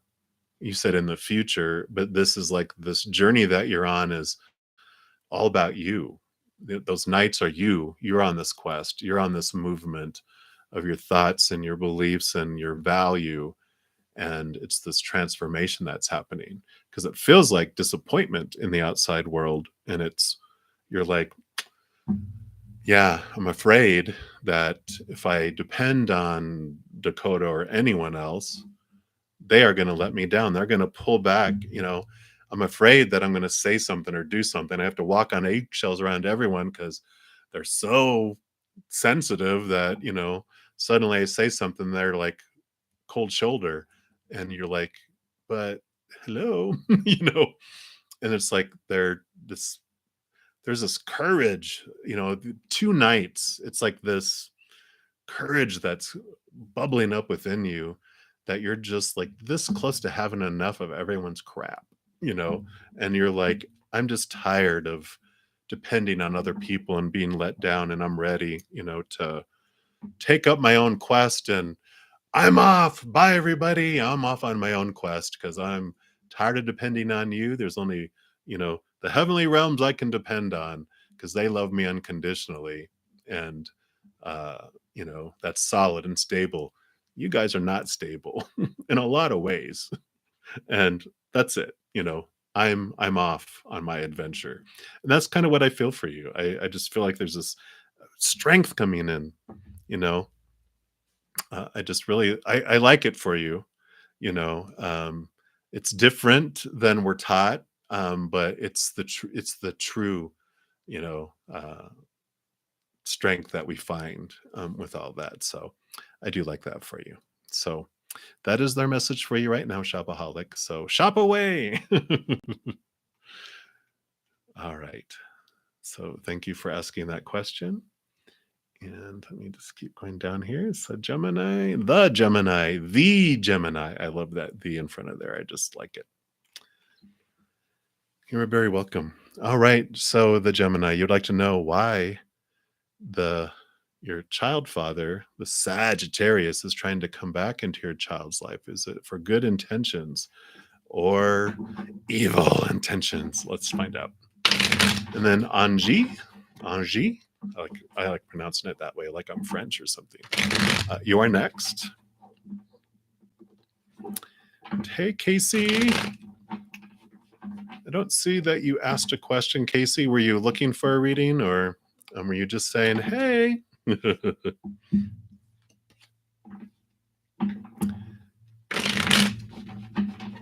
then Cindy, you will be next after that. All right. And thank you guys for all your patience as I make my way down the Z list. So let's take a look here and see, what is the Sagittarius father? My father is a Sagittarius. Let's take a look here. I'm putting that out of my head. I'm focusing on your Sagittarius, father of your child, not mine. So let's take a look here. What are their intentions?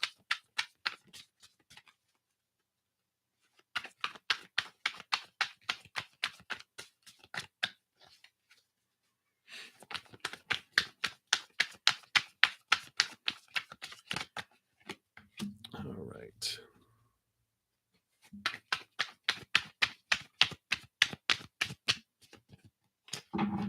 Anything else?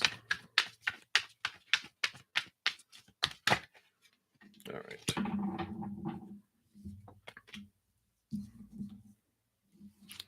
So we do have the Ace of Swords coming in here, which is about new communication.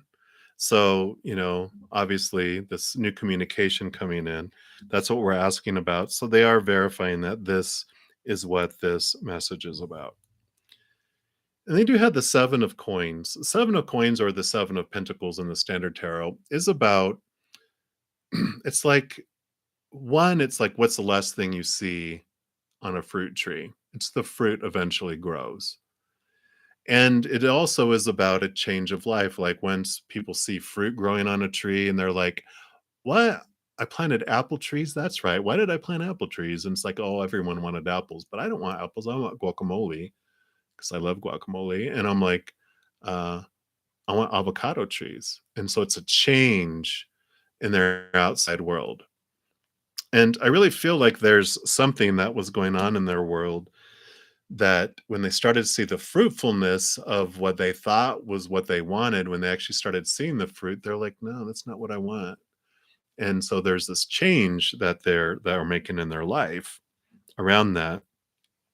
And then there's the Queen of Wands. And the Queen of Wands is, very much of course, fiery energy. It is someone who is understanding what they want and they go after and they really zero in. They're very confident and kind of intuitive a lot too. They have these kind of things that come in. So I don't have any cards of concern here. I really feel it's just like they know what they want now, and that's why they're reconnecting. And I'm going to just pull some cards here to see what would they like you to know about the outcome of the connection. Is it in the highest, for the highest of your child's life?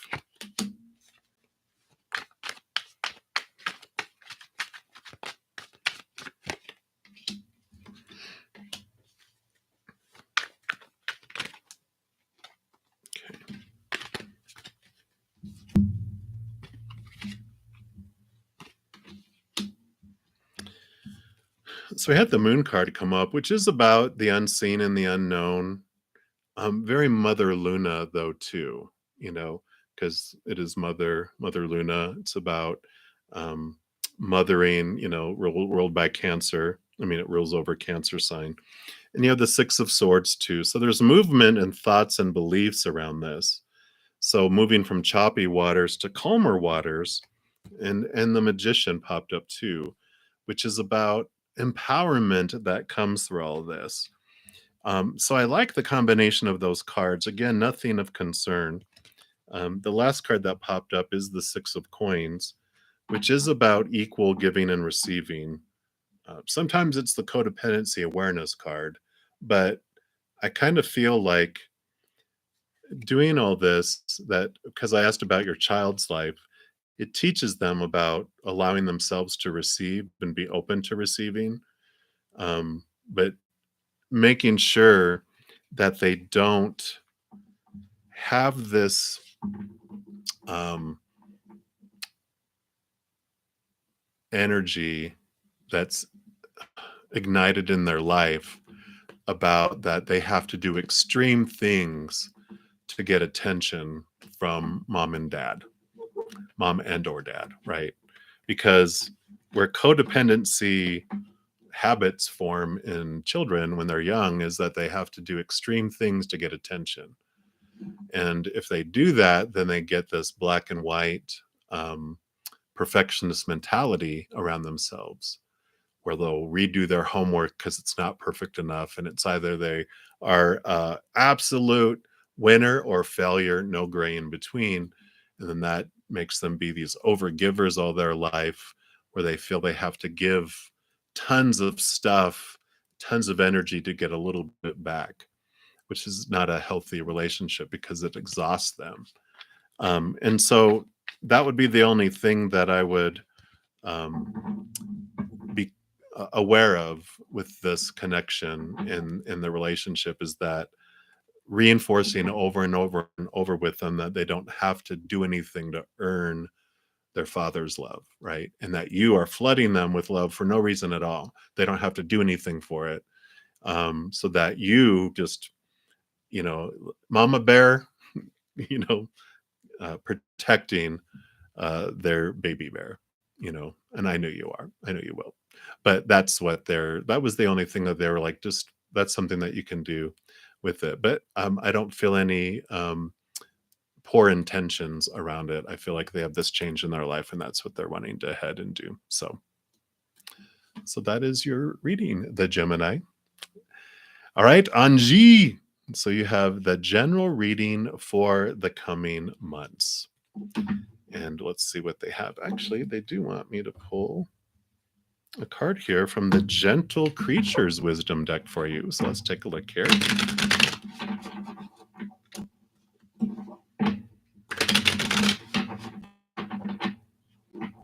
And then Cindy, you will be next.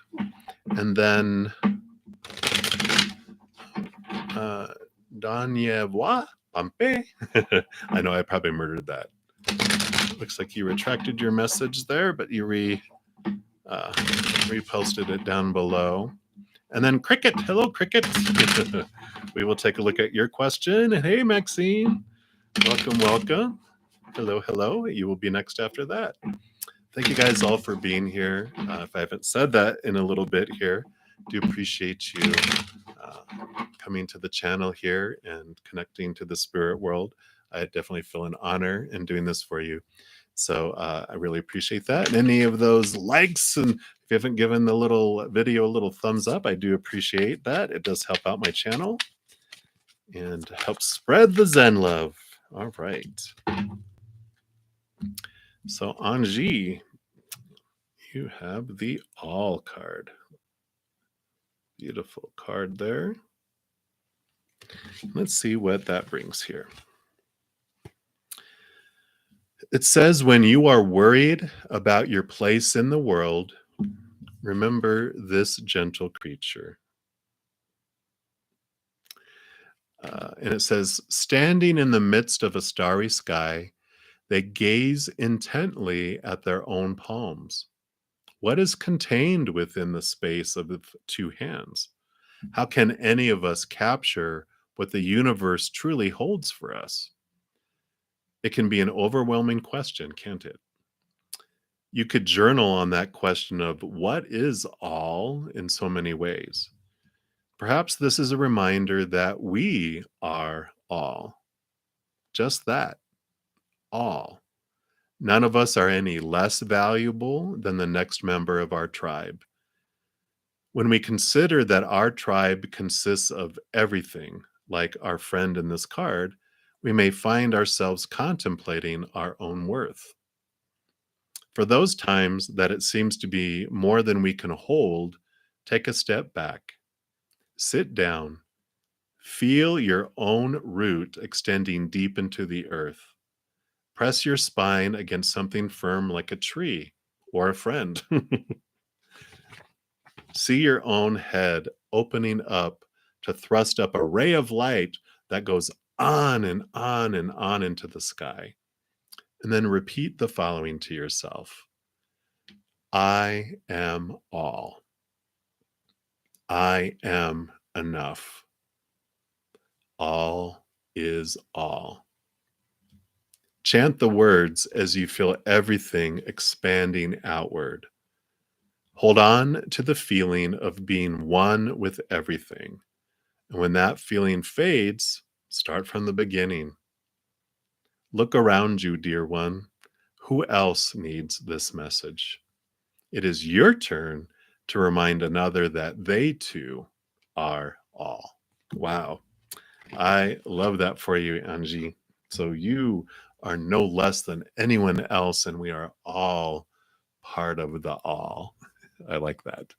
So that is your message for the coming months. And I really feel like they're telling you that whenever you're feeling alone or feeling less than, really get away from everything, even get out underneath the stars and just realize that you're a part of all that, that you're not something less. You're not an extra in a movie, you know. Without you on this earth, the story and the movie would be incomplete, and that you are here on purpose for a purpose, and that there's no one higher than anyone else, that we're all here for this beautiful experience. So I just really feel like that's important for you. All right. Let's keep on moving, grooving here. And we have Cindy. Does AM have a crush on you? Well, let's find out. Let's see what's going on here.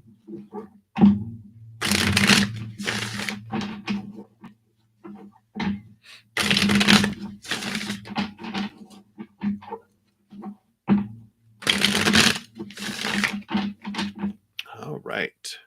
So, does AM have a crush on you? Oh, okay.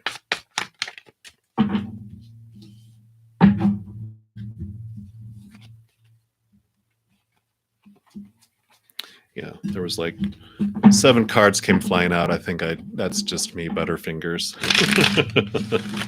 Let me try again here. Okay. Sometimes I can't do 2 things at the same time. All right. We did get 2 cards pop up here. So you have the 8 of Swords here, and the 8 of Swords is about thoughts, beliefs, mindsets, and just our expectations. And the 8 of Swords is about realizing what your thoughts and your beliefs, what your expectations are that are making you feel blinded and bound and trapped. And you also have the Fool card here, which, so this is about you realizing what thoughts and beliefs are having you feel restricted and, like, kept in a bubble that you can't, get out of. But this is about you starting a new adventure, letting old cycles go and new ones begin. So these are old expectations for you to look at.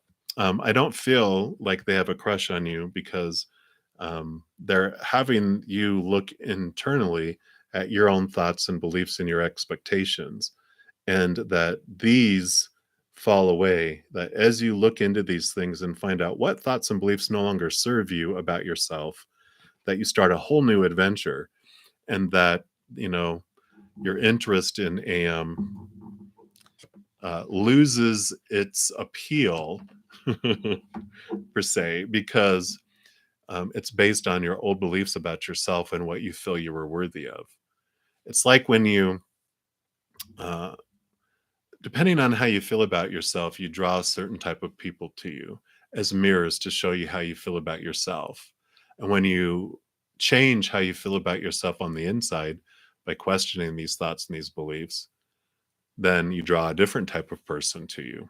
This is a different type of mirror for you instead. And that's what I feel is going on with you right now. So that was their message for you there. So all right.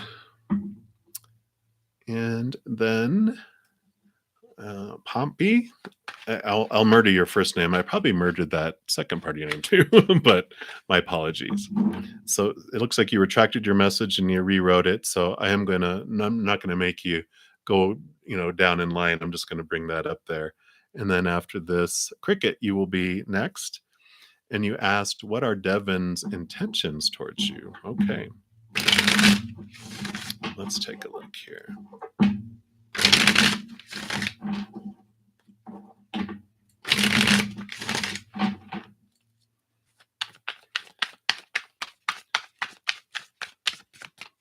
So what are Devin's intentions towards you?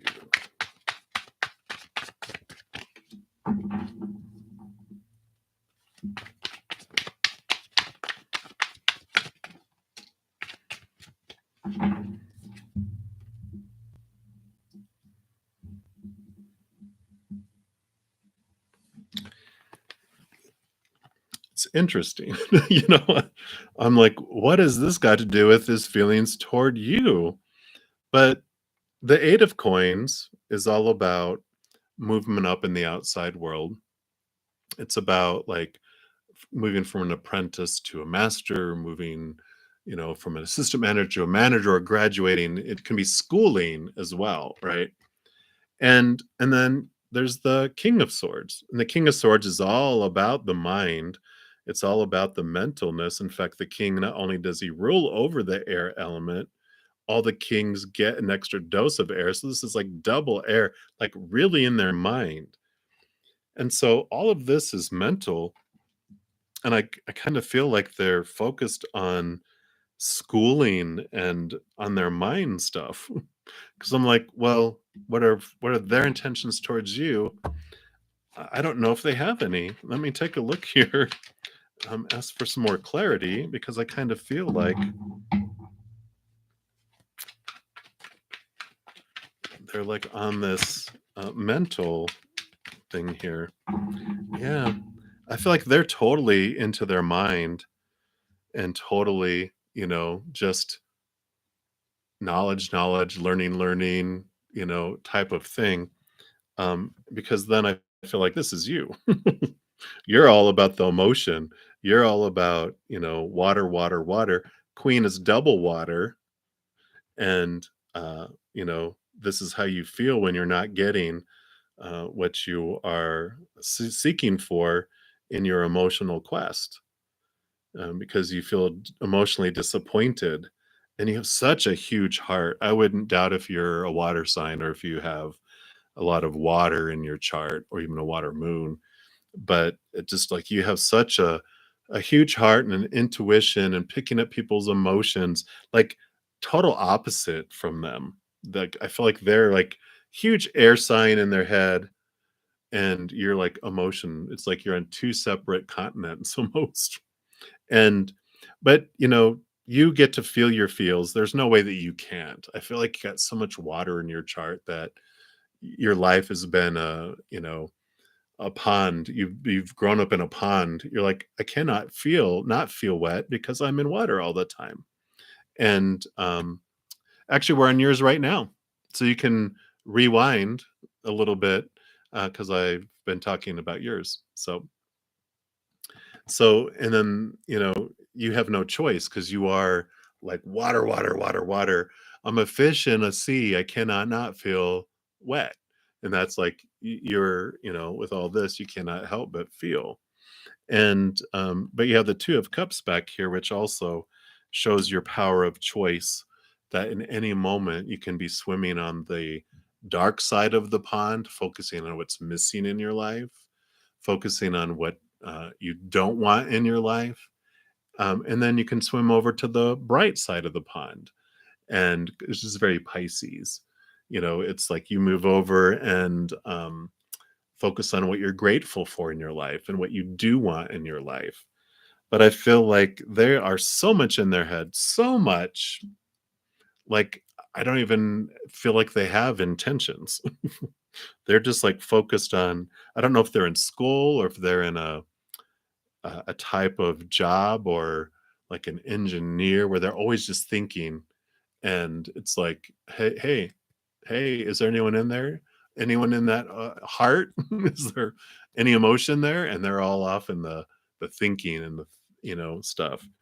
So I really, I know it's a interesting answer to that question, but I just feel like they don't have intentions right now. They just are so caught up in their own mind.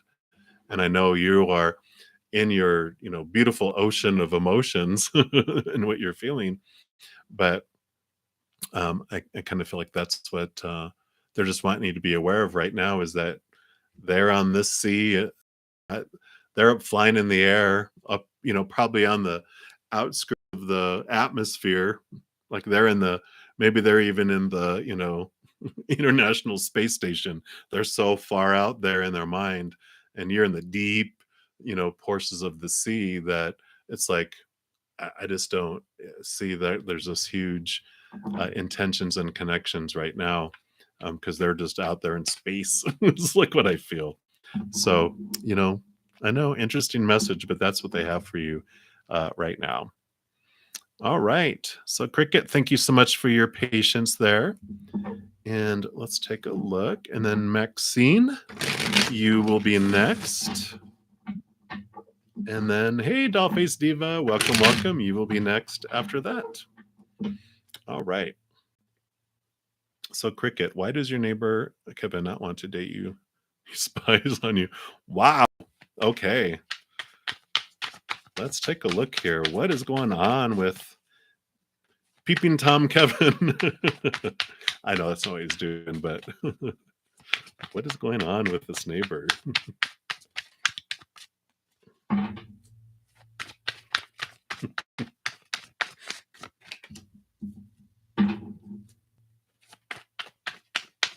What else, please?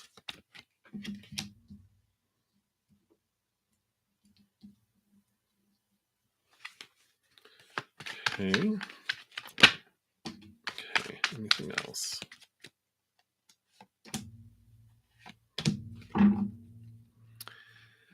Okay.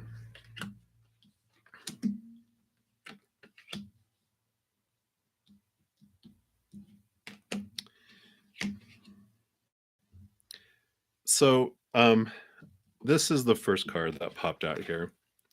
And this is the Six of Swords. Six of Swords is all about thoughts and beliefs and mindsets, expectations. And it is about moving like through this portal of from rocky waters to um, calmer waters, safer waters, right?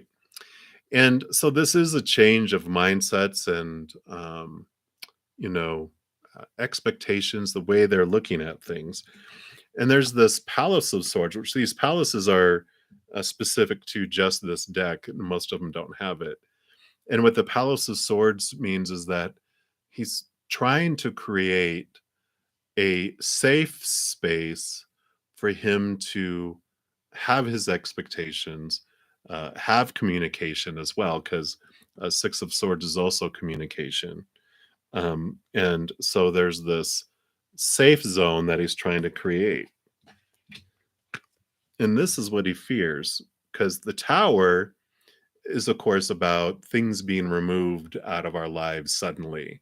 And I kind of feel like that's what's happened to him in the past, because it came out with this Two of Cups, which is all about relationships, right?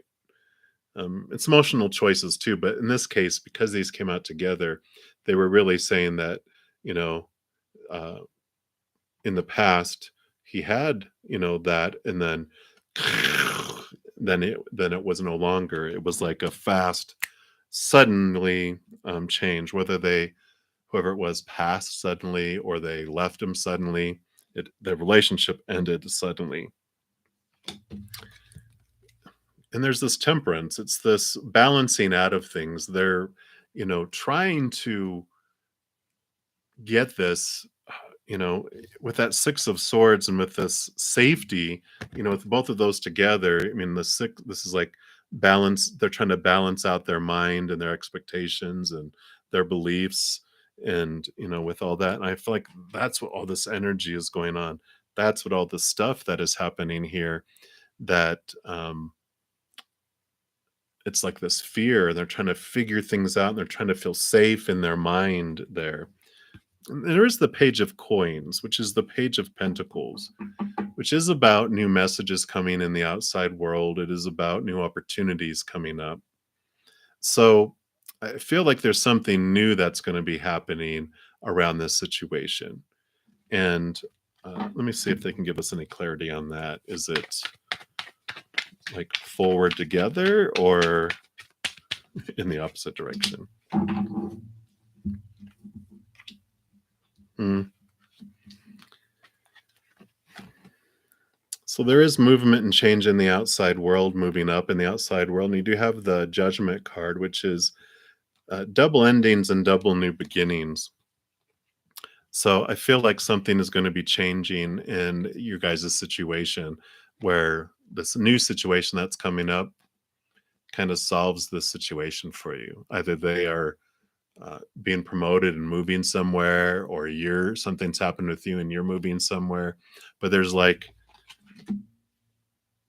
because of the double end, the two X's, it's like both of you have endings and new beginnings. And I kind of feel like that's what's going to happen here, is that there's going to be something that happens that you guys just end up going in different directions, like in the physical world, even with what's coming up. So it's like, okay. But that's what they know. Yeah. So I feel like it's fear. Yeah, definitely. That's what's been keeping him, is like he's just had a severe situation in his life that kind of just has it so set in his mind of, I don't want to have that happen to me ever again. That's what's been kind of happening. So you are very welcome, Cricket. All right, Maxine, you're next. Hey, J Star, welcome, welcome.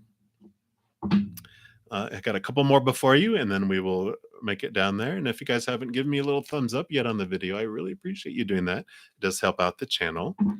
And so thank you if you feel so inclined.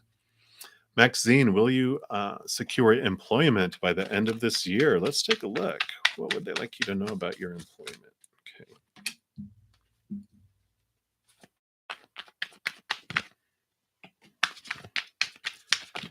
Oh. Cards are flying. Must be all that Mars energy, right? I mean, Aries and Mars. All right. Well, this is looking good. Good for you here. You have the Knight of Coins, which is the Knight of Pentacles, which really has come up so much today. But you have the Palace of Wands, too. Wands is your drive, your ambition, your passion, creativity, your energy. And the palaces are unique to this deck, which is about creating the safe environment for you to express your energy and to express your creativity. And the Knight of Coins shows here, pentacles, of course, are about, it's coins, it's money, it's your abundance, it's your outside world. And the knights do show movement, but it shows slow movement. um and I'm getting a yes from these cards, but let me just verify. Can you just confirm that for me, please? Because of that palace is just so powerful. It's like a place of employment, of where you can do it. Yeah. Okay. Thank you. Nine of Cups, wish fulfillment. So I do show secure employment by the end of the year for you. It feels like, and now they're saying, yeah, this was just that it's been a slow time coming. It's like, da, da, da, da, da, da. But definitely, you might be working at a place that looks like this. I'm just kidding. But this is like a safe place for you to express your creativity and your abilities and your talents. So in that 9 of cups, boom, wish fulfillment. So that is a yes in my book. So excited to see what comes forward for you. All right. Good point, Chaos. Yeah, yeah. If you ask medical questions, we'll find a way around making it medical. We'll ask a different type of question, but keep me from being sued and you know getting in trouble. So thank you for that warning there, Chaos. All right. And where we asked, answered that one. And so we are to Dollface Diva. And then after that is J Star. All right. So Dollface, general for the week. Oh, thank you. I really appreciate that, Maxine.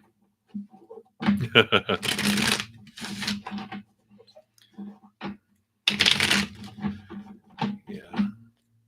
It's always perfect timing. I know that divine timing thing. What is this trying to teach me? Why is it going so slow? All right. So Dollface Diva, what would they like you to know for this week?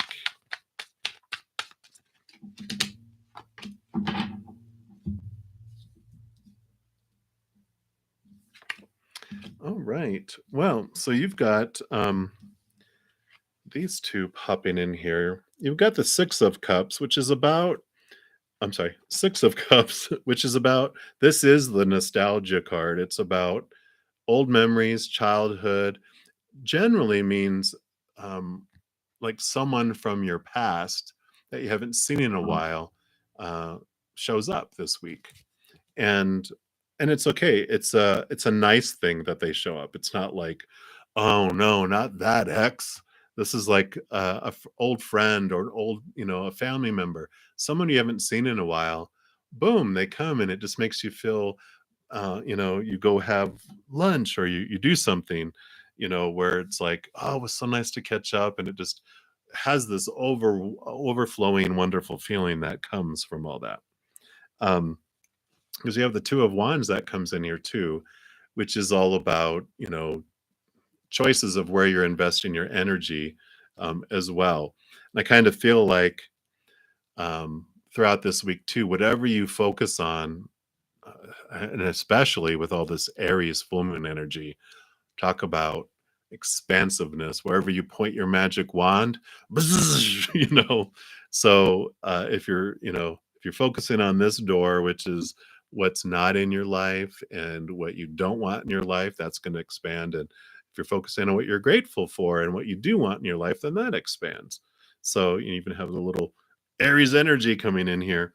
So yeah, this week they're saying whatever you focus on with all that intention that you have is really going to uh you know really expand. So I like that.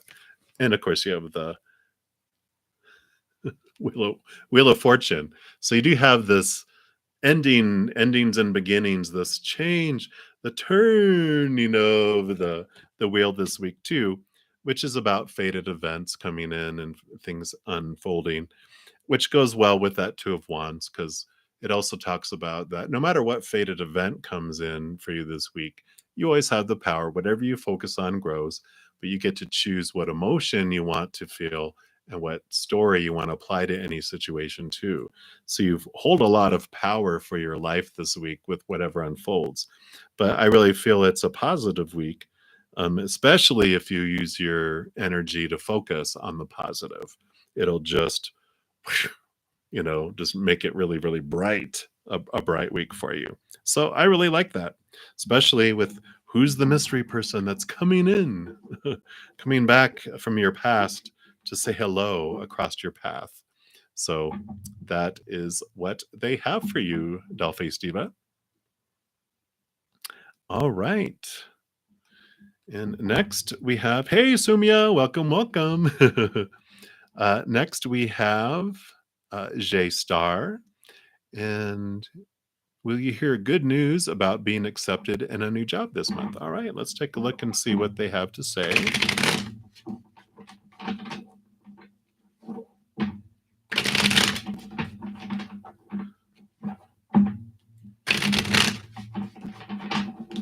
And then Sumia, you will be next. I know. Can you imagine that? You come in and you're almost right in next in line. All right. So, will you hear good news about being accepted in a new job this month, J Star?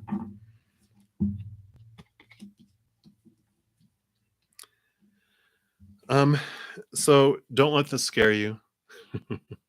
You got the Tower card here, which is sudden things changing here for you. So things are being removed out to make room for the new. I feel you will, though, get good news about being accepted in a job. Well, because that tower would represent newness, right? You have something that's being taken out to allow space for the new. Because you've got both the 10 of coins, which is all about extreme abundance in your outside world, and the palace of coins, which again, the three palaces have shown up here, which these are only specific to this deck. They don't normally don't have palaces in tarot. And this is about a safe and secure place for you in your outside world. So I would say this is a pretty positive yes that you will get good news about being accepted in a new job this month. So congratulations in advance. I like that. All right. I know. Woohoo! All right. So Sumia, let's take a look here.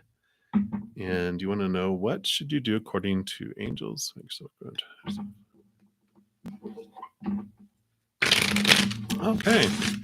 Very good. So great question, Sumia. We'll take a look here and see what the angels want you to know about your growth to your higher self and any guidance on what chakras that they would like you to work on.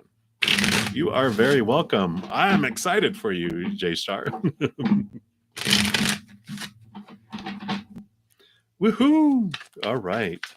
So let's take a look here, Sumia. What do your angels and guides want you to know? Okay.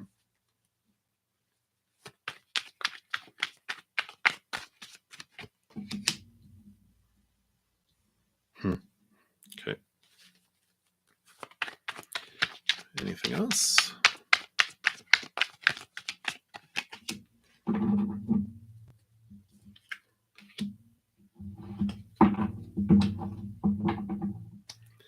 All right.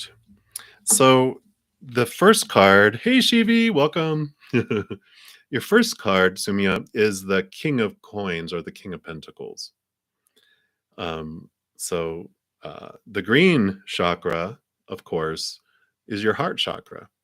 And the King of Coins does talk about one of the big things that he learns in life is about finding his worth from within, connecting to the higher realms, realizing all those things in the outside world.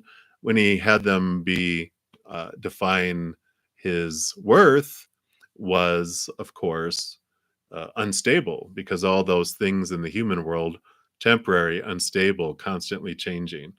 But when he was eventually turned inward and upward, that's where he found his worth, uh, through the heart chakra, through his heart, connected to the unconditional love of the higher realms, letting that become the foundation of their worth, because that is stable, that is eternal. It's unconditional, no conditions, you can't lose it. So, talk about stability. So, I love that. And of course, you also got the Three of Cups, which represents your whole spiritual posse, all your angels, all your guides, saying, we got your back. We do have that unconditional love for you. We are all here. So you're not alone. And so, continue that beautiful connection with them.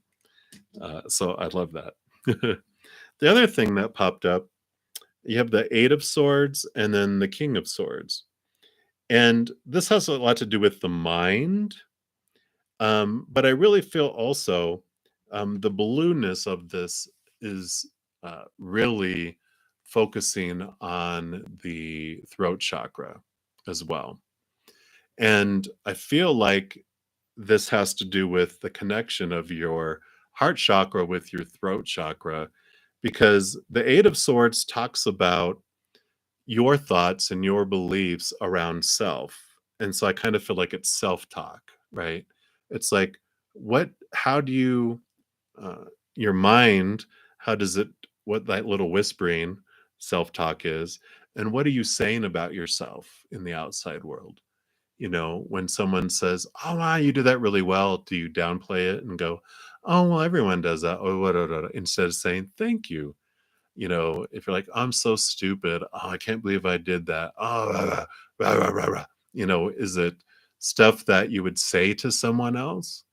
Then why are you saying it to yourself? You, out of anyone, deserve beautiful things to tell yourself in both your voice, and in your head as well, because you do have the King of Swords, which is all about you are connecting to these higher places, connecting to the capital T truths that are rooted in that unconditional love, and you're using that power of of those truths to cut away and slice away these small T truths that no longer serve you, those that are rooted in the fear of losing conditional love, all those opinions, the supposed tos, the shoulds, the need tos, the have tos, the musts, all that pressure, all that human rules.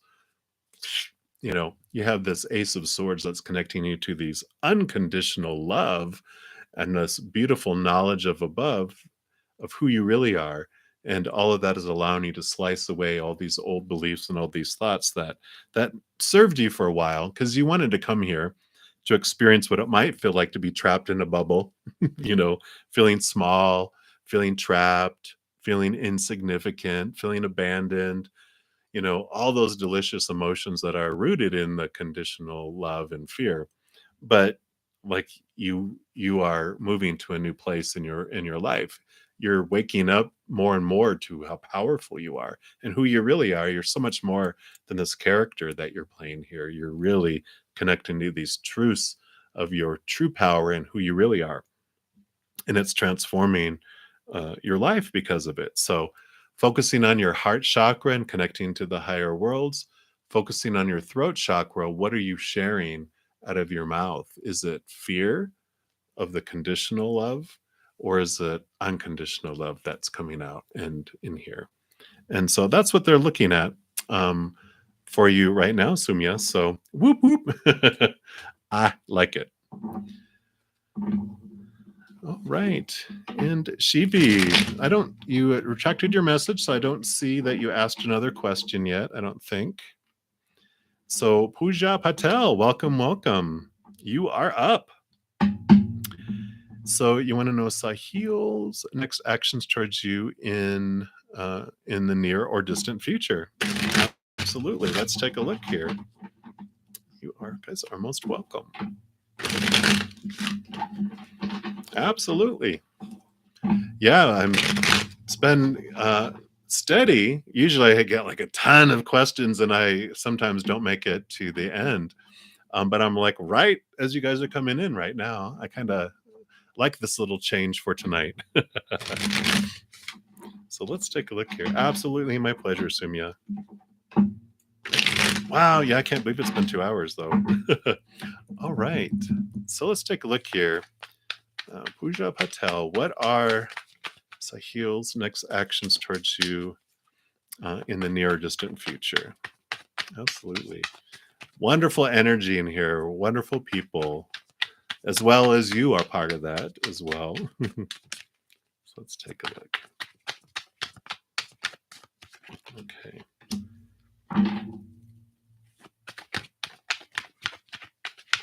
Anything else? So the first card that came out here is the Five of Wands. Wands is the drive, ambition, passion, energy, action. And you can see the Five of Wands here. It's like, oh, that didn't look too good in the beginning, right? But that's what this energy does. Fives are the number of change. And so the action right now, the energy seems a little conflicting in the beginning. And but you can see here all these people battling, and it's like this movie starts, and this is what plays, right? And you're like, oh wow, they're trying to kill one another. But eventually, there's only one person remaining standing and barely standing. The other four are exhausted, laying on the ground. And And you're like, what's going to happen next? He's going to, take them out. And then they all start laughing, and then they help each other up, and then they all wander back down the path back to the temple to have a meal together. And you're like, oh, these are, fellow brothers and sister, monks that were not trying to hurt one another. They're actually trying to, you know, um, help each other grow, help each other learn and improve their skills. So it moves from this energy of fear and fighting and conflict to, oh, of out of love and out of caring that they're doing things for one another. So oh wow. Oh, I'm so sorry. Yeah, so there is this conflict, but there's this eventually the energy will change. Well, it'll come back to more balance, because you do have the four of coins here, the four of pentacles, which does talk about a stabilized outside world. But there's this energy. Well, I feel like the energy will not be so irritable. And I'll specifically ask if he's going to talk to you, but I feel like this one here um, has to do with you stabilizing your worth as well, because the four of coins, the four of pentacles journey is about looking outside of yourself for your worth, right? And we look for it in relationships, in education and work and social status, whatever, and our bodies and our possessions and our bank accounts. We look for our stability in those things, but all those things are unstable, which obviously you have realized that, people change, people also pass away, situations never stay the same, and our bodies and bank accounts and things break down, deteriorate, are stolen. And so this shaking of the world out there, the instability out there, is pointing you back to yourself to find your worth from within and upward. And, think of it like outside of, yeah, right? Outside of us, um, that's retail price. When we define our worth based on what it is to the outside world, I call it retail price, because that's the price of our worth from other people. And of course, like retail price, prices are constantly changing. If you were a big warm coat in the Antarctic during the winter, your prices, people are fighting over you, right? But if you're that same coat on a tropical island on the equator during the summer, you're on the clearance rack, right? And that's the instability of ourselves in the outside world. So when we have these experiences, this four of coins is all about, yeah, we learn the disappointment, the instability in the outside world, of we turn inward, we find our worth from within, from upward, to places that are eternal, places that are unconditional. No way you can lose that love. No way you can lose that, because it's forever. So that becomes the foundation of your worth and who you are. And then these outside things that are unstable, they don't impact you, because that's not impacting your worth. You're filling up from the inside. Those things are just extra. There's this I call it the spice cake mantra, and I mention it every once in a while in here, but it's a something that my spirit guides formulated for me, because and it doesn't have to be spice cake. It can be whatever kind of tasty treat that you want it to be. But mine is, I am my own spice cake. Uh, the my friends and my family who unconditionally love me is the frosting on top of the spice cake.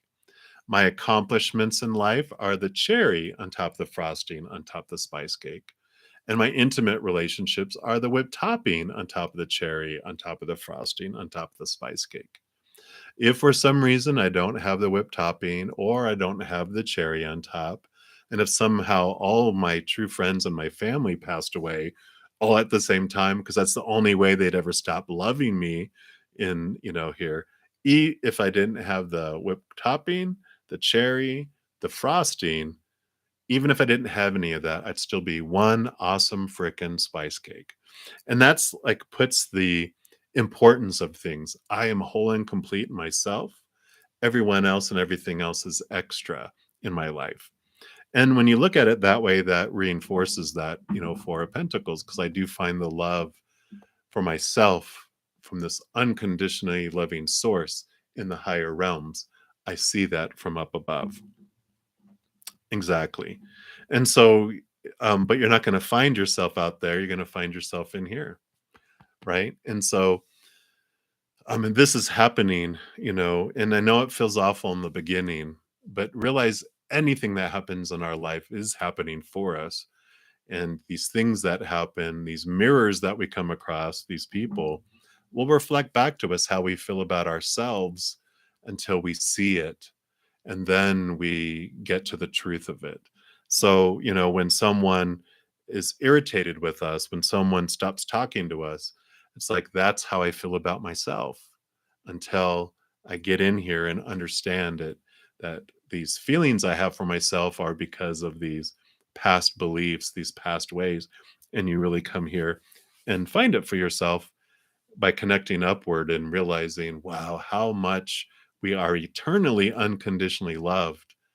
We just fill up with that. And then everything else we get is extra in the outside world instead of feeling like it's our end all be all. Like, I need that. I'm desperate to get this attention and love and possessions and this body and, this position and this work. And oh my God, right? It wears us out because it's so unstable and it's never going to fulfill us because we're going to find what we're needing inside of us instead. So I like that. All right. So that is your message, Pooja. We were going to ask, I don't know if you care now, but if he will contact you in the future. You got the Three of Coins, the Three Pentacles, which is all about being your authentic self, not looking to people to support you or fear of people rejecting you. So they're saying, no, turn within, because uh, they won't contact you because you are being guided and nudged to look inside of you. So, um, we'll keep drawing in the same mirrors, pointing us back to the inside. So, you know, uh, there might, if you meet someone else, they will do kind of the same stuff because it'll continue to point you to the inwardness there. So, I know it doesn't feel good, but know that it's happening for you to free you so that you don't need to feel like you're dependent on anything and anyone, that you'll be happy for no reason at all and no one can take it away from you. So I love that. All right.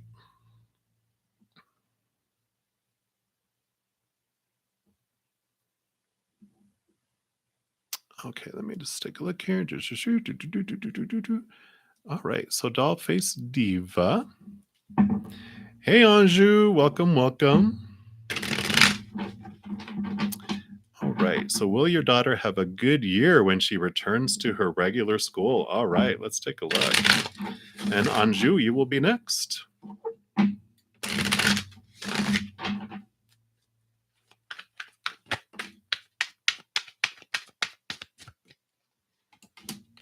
All right.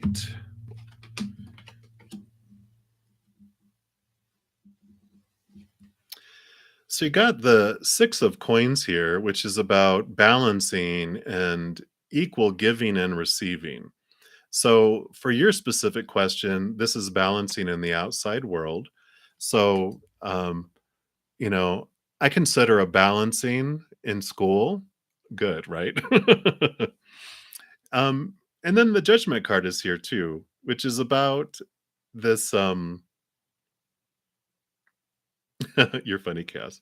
Um, Double endings and double new beginnings. So it is this calling to this higher place too, realizing that, she's so much more than her human character. It's like she's being called to this higher place that's coming, in there. So really recognizing her power and who she is. I'm so sorry.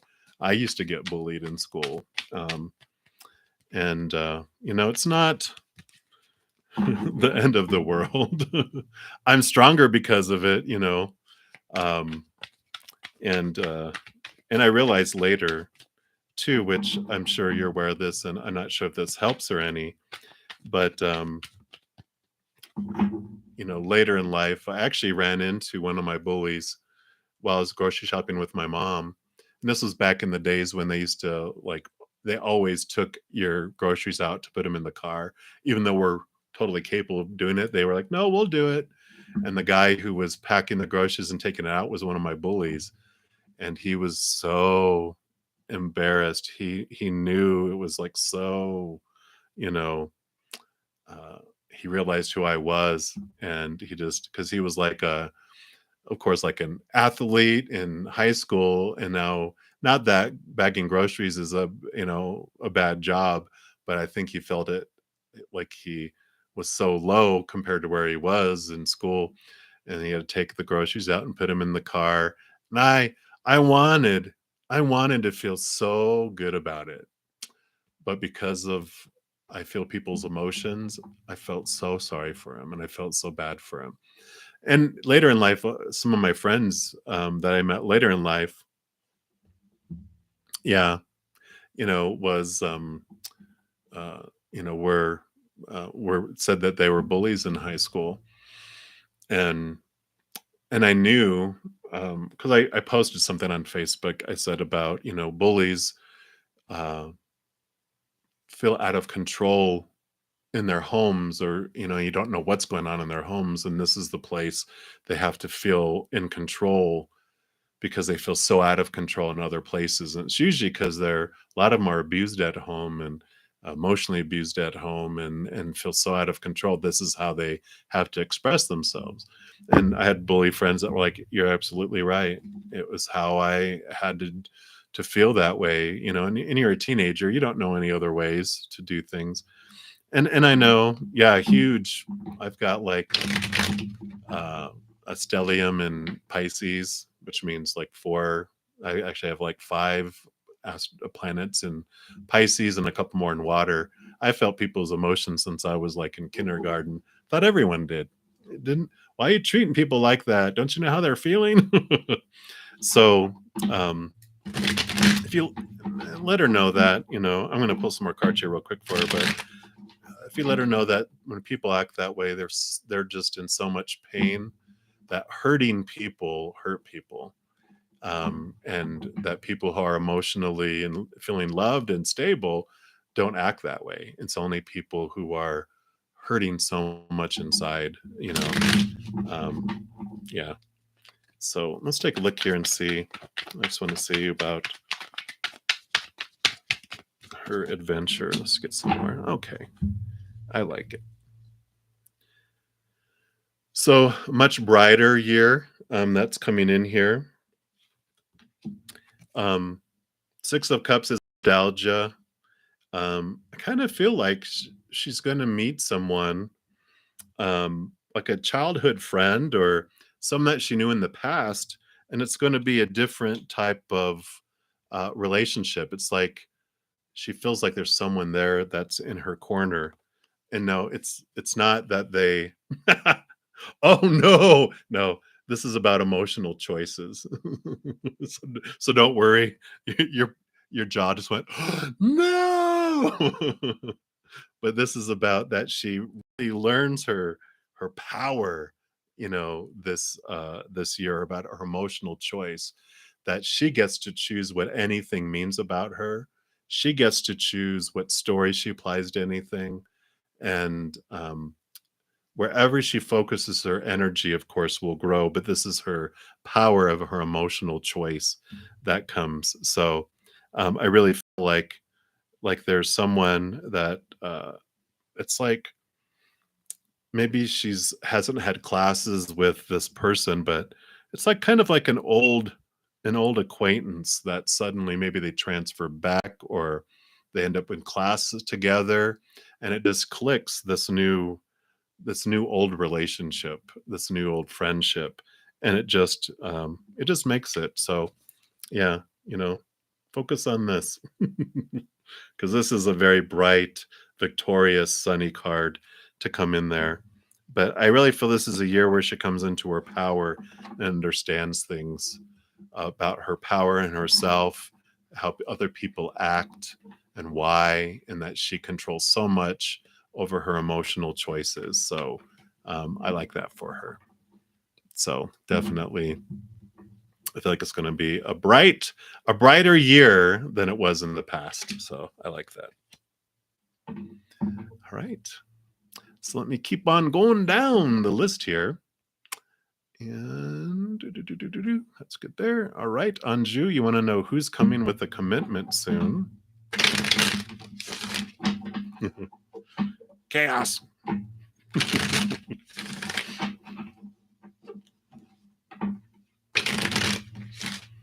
Hey, all about K. Welcome, welcome. Yep, you will be next. And then I believe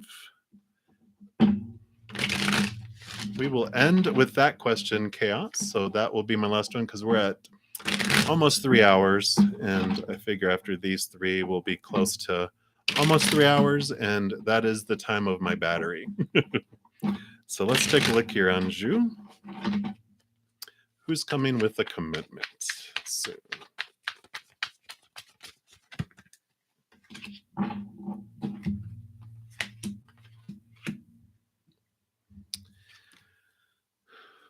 So you've got the Queen of Coins, which is the Queen of Pentacles. This is Mother Nature, Mother Nurture. It can be about new birth, but because you also have the Moon, which is Mother Luna, Cancer sign, which is all about mothering. I feel like this is all about you mothering yourself. And you also have the Temperance card, which is about balance and patience. I kind of feel like this is like who's coming with a commitment soon? You. You committing to yourself, committing to your self-care, committing to you nurturing yourself and mothering yourself and giving you this love that you're looking for. I really feel like this is what this is because the Temperance card also, I'll make this PG, also is about bringing this love from above down here into, your humanness here, and about temperance is this alchemy. It's this growth within yourself too. So I really feel like it's time for you to mother yourself and give you the nurturing and the tension and make a commitment to yourself is really what I'm hearing, which I really like for you because it is time for you to give yourself the love you've been looking for all along because no one else knows you better than you know yourself. No one can give you love more accurately and correctly and specifically to you like you can yourself. And I feel like that is their message for you tonight, Anshu. I know. I mean, it's like, that's not what I wanted, but that's what they're giving you because that is what is going to just bring a whole new world to you. I really like that for you. All right. Yay! You have permission. You get to be self-ish. Focus on you. You are very welcome. All right. And we are down to all about K. All about K. So you want a general reading. All right. Very good. So let's take a look here. I kind of want to move to the Sacred Forest Oracle for you. And let's see what they have for you.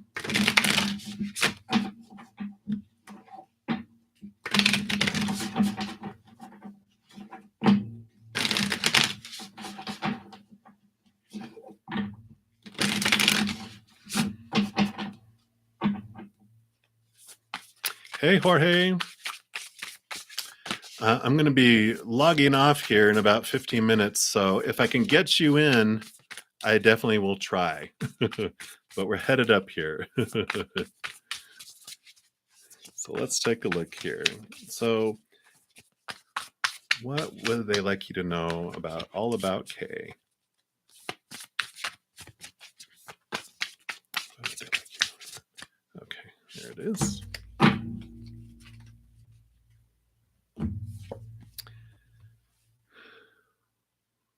So even though you're a water sign, fire energy, got the fire spirit.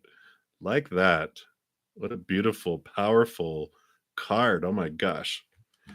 And that's card number 17. Let's see what message comes with that for you here. It says, take action. This is not the time to hold back in life. Do not repress what you feel or allow yourself to be drained by others.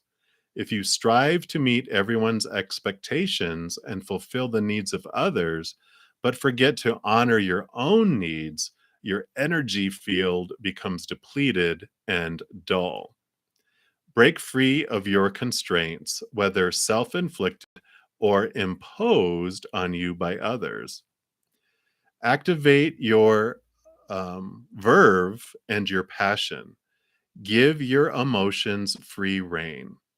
Waves of energy will surge through you as you spontaneously express yourself. Running on your own resources, however, can be depleting.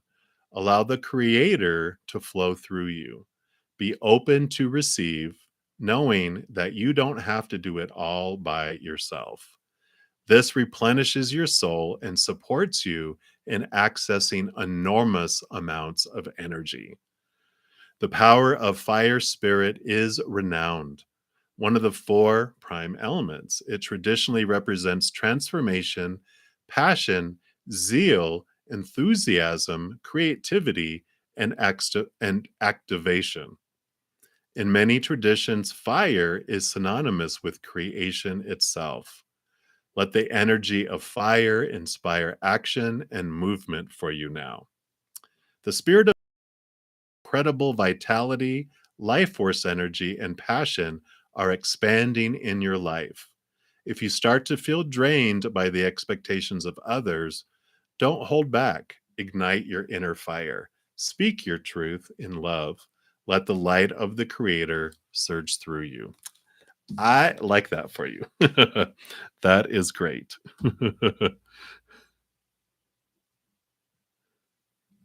Oh yeah, no problem, Jorge. I might be able to get you in here because I've got about 13 minutes left. So I'm going to be ending at I'm almost been on here 3 hours. Um, so we'll see if we can get you in there. All right, Chaos. Let's take a look here. So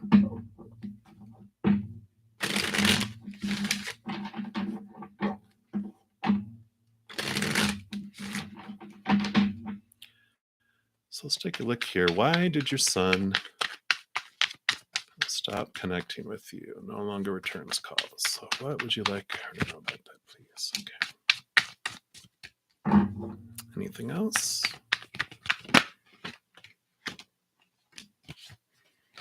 Anything else? Okay. Oops. Okay.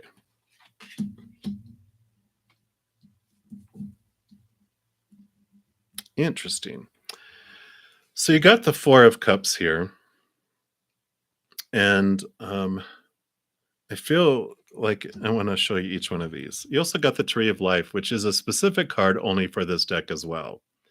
And the Tree of Life shows you this. Like we start up here and we go on this beautiful path. If you have ever studied Kabbalah or Kabbalah, however you want to pronounce it, it gets you. We go down this path and we eventually get down to here, which is the human us. So this is the high spiritual us. And we go through this journey of kind of lowering our vibration to where we eventually are in human form. And what the Tree of Life means is like this is the path that you're on, the path that helps you get back to up here. So it helps you get back here. The Four of Cups, we've been talking about this tonight. These three cups are the outside world, the things that, relationships, jobs, and education situations, things, our possessions, our bodies that we think we're supposed to fulfill us but don't. We're offered a higher love. These things will be withdrawn and disappoint us to point us back here. They help point us back here.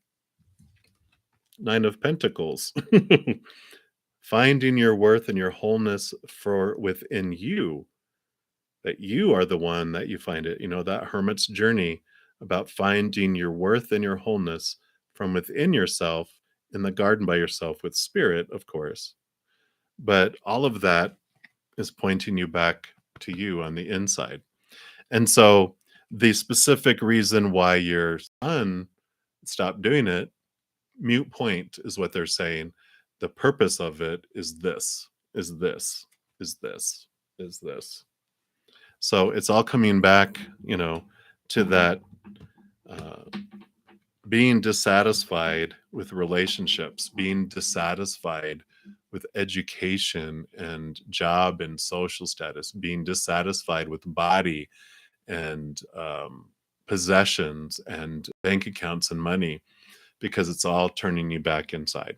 And that's the continual message for all three of those cards, is it's all pushing you back here.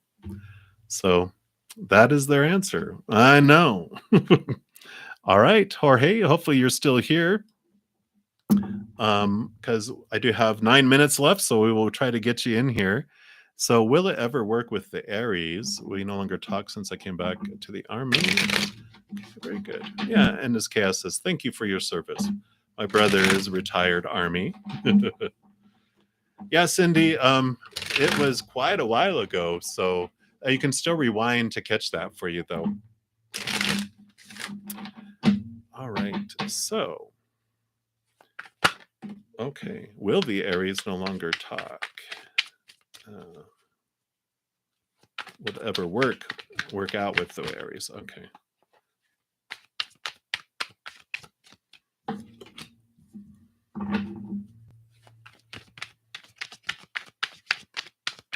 Can you let us?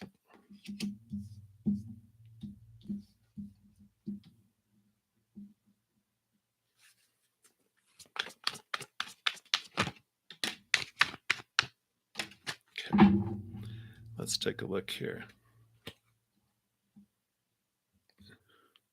Well, I'm glad you're getting sane messages. And the same messages. I know they are sane. They make sense. All right.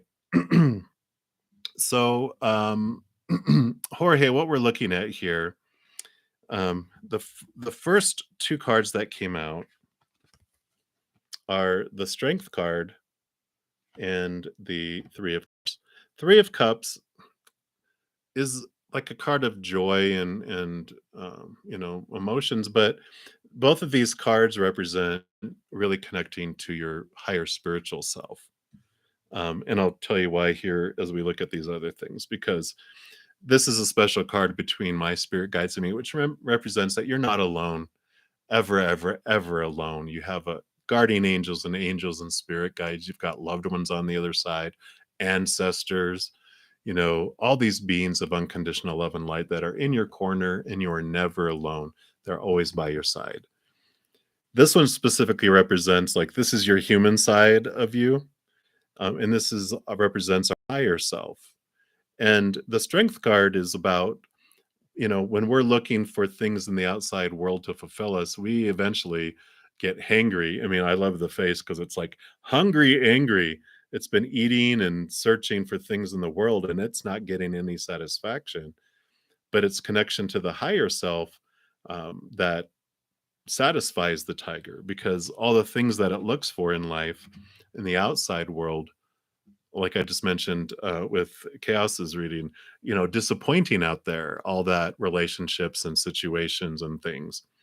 But our higher self hears us growling, being hangry, hungry, angry, and comes down. And it doesn't come down to, take out the tiger or cage it to protect people from it, or try to manipulate it and train it like, they do in the circus, because our higher self knows what we are really hungering for is the unconditional love of back home that we're not finding out there in those areas. And it just is very convenient that our higher self is actually of unconditional love. And so it hugs us and gives us the love we're looking for. And we transform from this, you know, angry, roaring tiger in the jungle to a purring little tiger cub sitting in the lap of our higher self. And with this awareness now of who we are, that we have this source that we get our wholeness and completeness from, we walk hand in paw together through life. And you have the Nine of Wands here, which the Nine of Wands is a very powerful card because nine is about our inner journey and our hermit journey, finding what we're looking for from within. But also, it's about you hold the power of any blocks in your life. Your where you're focusing your energy is what controls what unfolds. And if there's this block that's in front of us, one of those wands is our Ace of Wands, and we can remove that, and then we are able to walk through in it. And so, um, you also have the Page of Swords, which is uh, they hold the Ace of Swords. Swords are your thoughts, your beliefs, your mindsets, your expectations. And when you look at, um, you know, the things, the blocks, we have um, the Ace of Swords, which connects us to these capital T truths that are rooted in the unconditional love of the higher realms, and then we have all these small T truths, expectations that are rooted in fear of losing that conditional love we find in the outside world. And those are all the supposed tos and the shoulds and the need tos and the have tos and the musts. And this Ace of Swords not only, sorry, gets to connect you to the higher realm, helps you get, cut away these thoughts and these beliefs that no longer serve you. And so I know you're asking, will you ever talk and all that? I really feel like they're like, no, they're not, working out. They're not, it's not for you because it's not going to satisfy you. It's this reflection coming back to you, showing you that that's not going to give you what you're looking for right now. It's find it in here. But because ultimately you have the 10 of coins, you walk through this portal to where you feel this wholeness and this completeness in your life, but it's because you find these things from within yourself. And so that's like the journey that's going on right now. And I really feel this 10 of coins is tens are endings and new beginnings as well. And I feel like in your outside world, you are going to have some really significant endings and new beginnings that are happening. But they're not like dark things. They are like positive things that really move you forward in where you're wanting to go. But I don't feel it's with this one because it's not um, going to give you what you're looking for. So it's happening for you. It's not happening to you. Just know that it's part of the plan. It's part of the journey that you're on to bring you back to this power inside of you to recognize that. And then that changes one, the type of person that you're going to be attracted to, because you're not going to feel like you have to rescue and save people anymore. You're going to feel like you are finding your wholeness inside of you, and you're going to find someone who's an equal that can give and receive equally with you, not someone like you feel this pressure to take care of them and like you're the parent and they're the child. It's like this movement of where you're able to have this beautiful equal type of relationship. So I like that for you. All right, Jorge, that is what they wanted to bring for you today. I know. All right. Yeah, Mira, are you still in the room? I've got like 2 minutes. All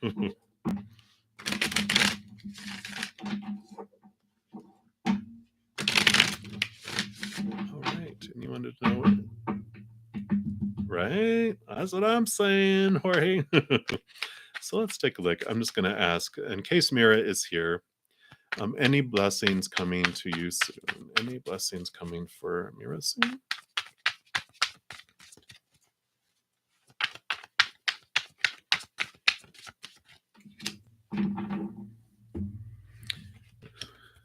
Well, Mira, I feel like you are really the emperor coming in here.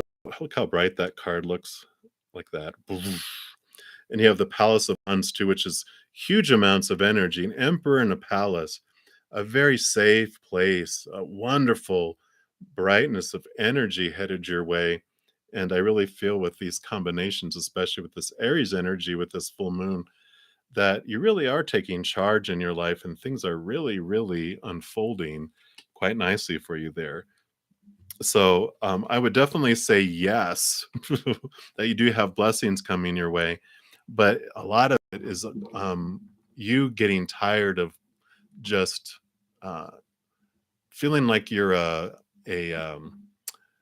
stable hand, that you're the one that's flinging pig poop, but that you are taking this new place in your life and your power into your own hands, and that brings this palace. It's like when you feel like you're a stable hand, you get a stable, and you get the pig poop to work in the stable.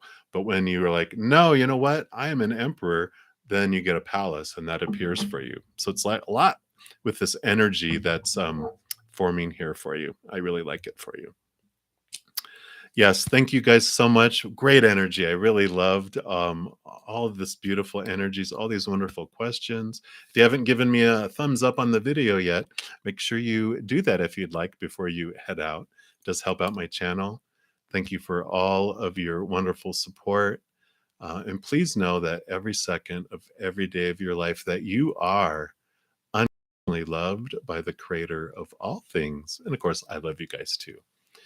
Appreciate all your support. Thanks for helping out in the chat tonight, Chaos. And until we meet again, everyone, you guys hang in there and take care of yourself. We'll see you soon. Have a good night.